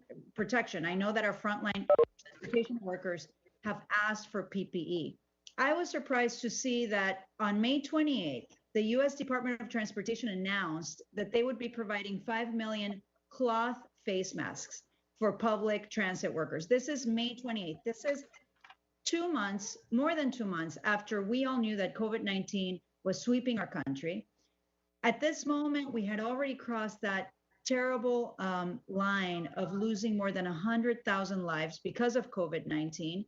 And the Department of Transportation announced that it was going to provide cloth coverings, not proper PPE equipment. We're hearing it today, and I've heard it several times from our local transit workers in my district here in Miami-Dade County. They have asked for proper PPE. And I was very fortunate to have worked closely with a nonprofit here in my district, where we were able to actually provide 2,800 KN95 masks to transit workers in Miami-Dade because they were not getting the equipment. We have about 7 million riders in Miami-Dade County every month. So you can imagine what they're exposing themselves to. So my first question, Mr. Willis, we took action right away. In the CARES Act, we passed significant funding for transit, for the Department of Transportation to provide necessary equipment for their transit workers. And in the House, we just passed the HEROES Act, which includes an additional $15 billion for transit agencies to improve worker safety, passenger health, and the entire system. The Senate has yet to vote on this bill. Can you speak to what this additional funding would mean for the health and the safety of our transit workers? Mr. Willis. Yeah, it's absolutely critical because not only would that money go to health, and we talked about this earlier with fare box revenue that is lost and local taxpayer loss, but making sure that agencies are able to secure the right PPE for their frontline workers. So it is absolutely critical. The mask issue that you raised is a good one. We know that transit workers in close contact with passengers every day, with their coworkers every day, do need the type of respiratory protection an N95 mask or something similar would provide. The cloth mask, while better than nothing, doesn't really provide them, we think, the level of protections that are needed. Quite frankly, I think this administration could and should have done a much better and earlier job of coordinating efforts here, of using the Defense Production Act and other tools at its disposal to make sure that we are manufacturing and securing the level of respiratory protections that we know are needed for transit workers. N95s are not readily available. They're not always being used in the right way, quite frankly. By their very nature, they're supposed to be disposable, but people are using them over and over again. So really making sure that we're thinking about getting masks in the right way, and the right ones to transit workers, and other frontline transportation employees is critical here. And I think the Zero Act, the Zero Act will definitely help, but I think the additional requirements that we've talked about here are also necessary. So thank you. Thank you, Mr. Willis. Have you gotten any guidance from the Department of Transportation or HHS or any other federal agency for transit agencies, how you best need to protect workers and passengers? Have you gotten that guidance? You know, they've put out a lot of guidance here. The problem is it's not mandatory. You know, guidance is one thing, but you need real, rules that are in place that are enforceable and they're going to hold employers accountable. That's the missing link here. And I think that's what Congress did to a very large degree in the Heroes Act. Again, I think that can be expanded to make sure we're covering broader sections of transportation. But that's what we really need here to make sure that employers are doing what they need to in the transportation space. Okay, Thank you so much. Your time is expired. Thank you. Someone is not muted. We're getting some ghosts in the air, so please check that you're muted. Now turn to Representative Fitzpatrick. Thank you, Mr. Chairman, and thank you to all of our panelists for joining us. We very much appreciate it. My first question is for Mr. Shaw. First of all, thank you, Mr. Shaw, for your service to our country, not just abroad, but also fighting in the front lines of this pandemic right now. And as you know very well, our frontline workers, transit agencies such as SEPTA, have been tragically hit by this pandemic by paying the ultimate price, their lives. And yet you continue to show up to work every day, day in and day out, because you have families to feed, and also because you want to do your part and keep our country moving. So I also want to thank the TWU and the Local 234 in my backyard here in Philadelphia for all that the union has done to keep workers safe at SEPTA. And I know you've been a part of that fight as well. The union asked for and won additional worker protections, more PPE, and better cleaning procedures meant to keep us all safe. So my question, Mr. Shaw, is there any additional steps that SEPTA you think should be taking in response to this pandemic that have not yet been implemented? Thank you for your question. We did gain some health protections, but a lot of it was, in my opinion, lip service. Sanitation of the buses, cleaning the buses and the system, not just the buses, but the trains and the platforms is not being done to CDC standards. They're not. We've moved back to front door operations and collecting fares. And now we've lost the sanitation runs where there were drivers that would opt to take these runs and clean and wipe down. We need more sanitation. We need better filtration on the buses, in the trains. So the concessions, they didn't concede. They just basically, to my opinion, did lip service. We've lost stuff. We've lost safety procedures now that we've gone back to collecting fares and going back to the front doors. We need more oversight to force the authority to sanitize these buses, trains, and platforms.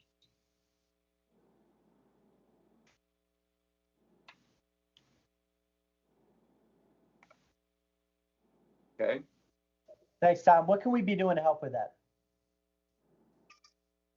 We could implement the sanitation runs again. We can bring them back and then enforce that the sanitation runs are filled and that they're there, especially as you get later into the night. There was no late shifts, but enforcement of the runs and having the people out there sanitizing.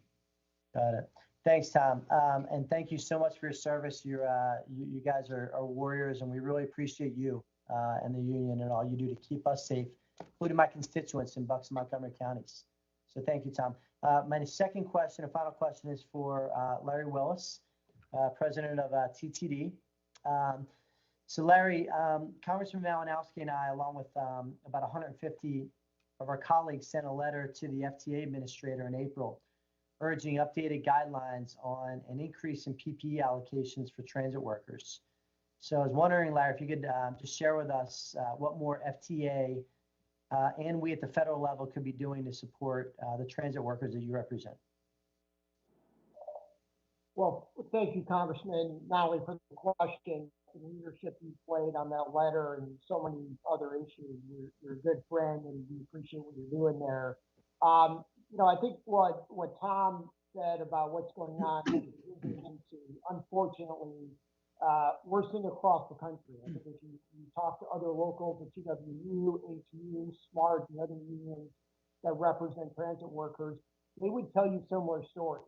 So I think getting in front of FTA to make sure, again, that they are requiring these agencies to actually abide by what CDC is saying is what we need to do. It's why the legislative solutions that we've talked about here and that are included in the hearings legislation have to be a part of that discussion as well. We just can't leave it up to individual transit agencies to decide when and how they're going to protect workers. Rear door boarding was the right idea to try to create some social distancing. Granted, they lost some revenue on that, but we can think creatively about how to both collect revenue and make sure that the drivers and passengers are protected to the greatest degree that we can. So we need to do better on that front. So again, thank you for what you've done here. Thanks, Larry, and thank you, Tom. Both of you, thank you for your service, and we have your back on this committee. We appreciate the work you do. Mr. Chairman, I yield back. Okay, thank you. Representative Finkenauer.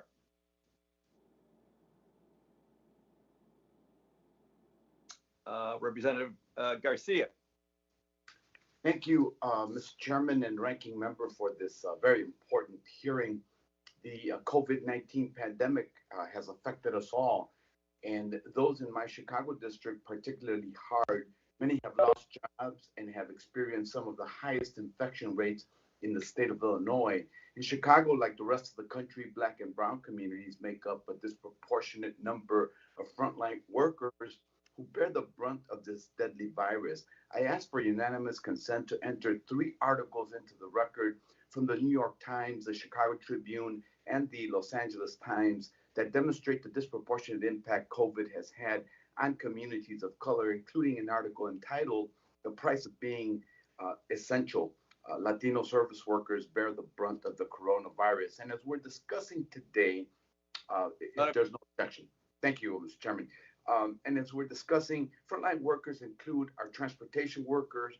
They both provide an essential service and also get other essential workers to their jobs in urban areas, and especially for those in the northwest and southwest sides of Chicago, working class neighborhoods. Many healthcare workers, grocery store workers, and janitors rely on bus and transit operators to get to their jobs. They do this every day, even while risking their health and their families' health in the process. They deserve our thanks, but far more than that, they deserve our protections. These workers are essential and not expendable. That's why the CARES Act provided some help, but didn't go far enough. In contrast, HEROES Act would help further by extending airline worker pay protection, adding PPE requirements, and making more workers eligible for hazard pay. It would also help provide much needed funding to state and local governments, as we all know.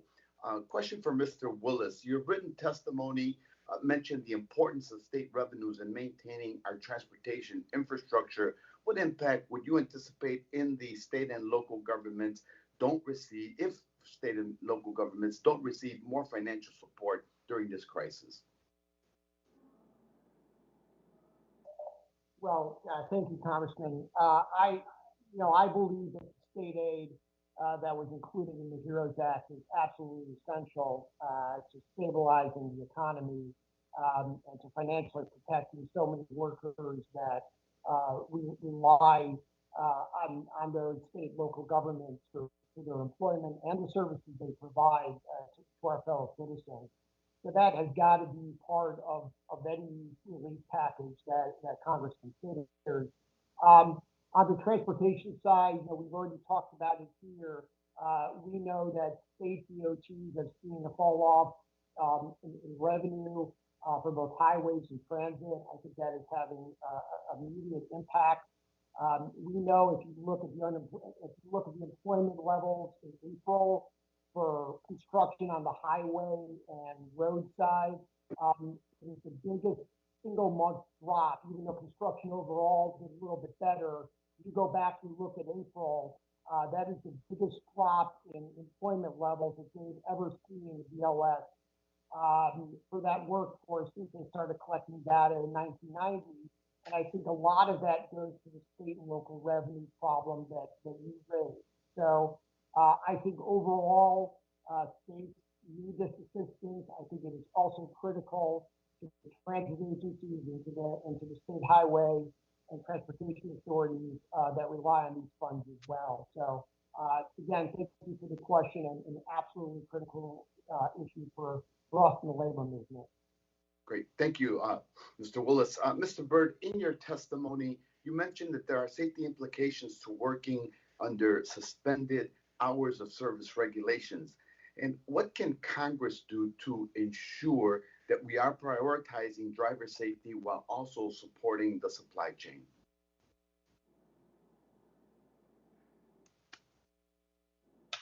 Thank you for the question. What can we do? I think that, during this crisis, it's certainly understandable that there were suspended hours of service regulations. What our concern is that while there are suspended hours of service regulations for those drivers who are responding to the COVID crisis, there was rulemaking done that further, in our opinion, weakened the safety standards for short haul drivers. I think it's just important that we are mindful that, that truck drivers, there are a limited number of hours that they can safely operate. And we just would like to see no further degrading of the safety standards while we're in the midst of this pandemic. Okay, thank you. Thank you. Thank you very much, Mr. Chairman. Yield back. Yep, thank you. Representative Cohen. Steve? Unmute, Steve? Okay, must have had to go. All right. Sam, I see you're still with us. Do you have any closing remarks? I get it off mute. I don't. I think it's been a good hearing. I think that, a lot of good information. Okay, great. Thank you. I think the experiment worked. I was skeptical, and we did have a little initial problem with the mixed use, but I think it worked out well, and I think it bodes well for the future. So thanks everybody for participating, hanging in. Thanks to our witnesses, 3.5 hours. That's a long time. I appreciate that, and we will hope to act on some of the suggestions received here today. With that, let's see if I have to find my proper closing script. I don't know. Can I just adjourn the hearing? I think so. Is there anything I have to say? Oh, the record remains open for, I have so many pieces of paper, I'll never find it, for so many days. And with that, the hearing is adjourned. Thank you, Mr. Chairman. Okay, thanks. Thank you, Mr. Chairman, and thank you, everyone.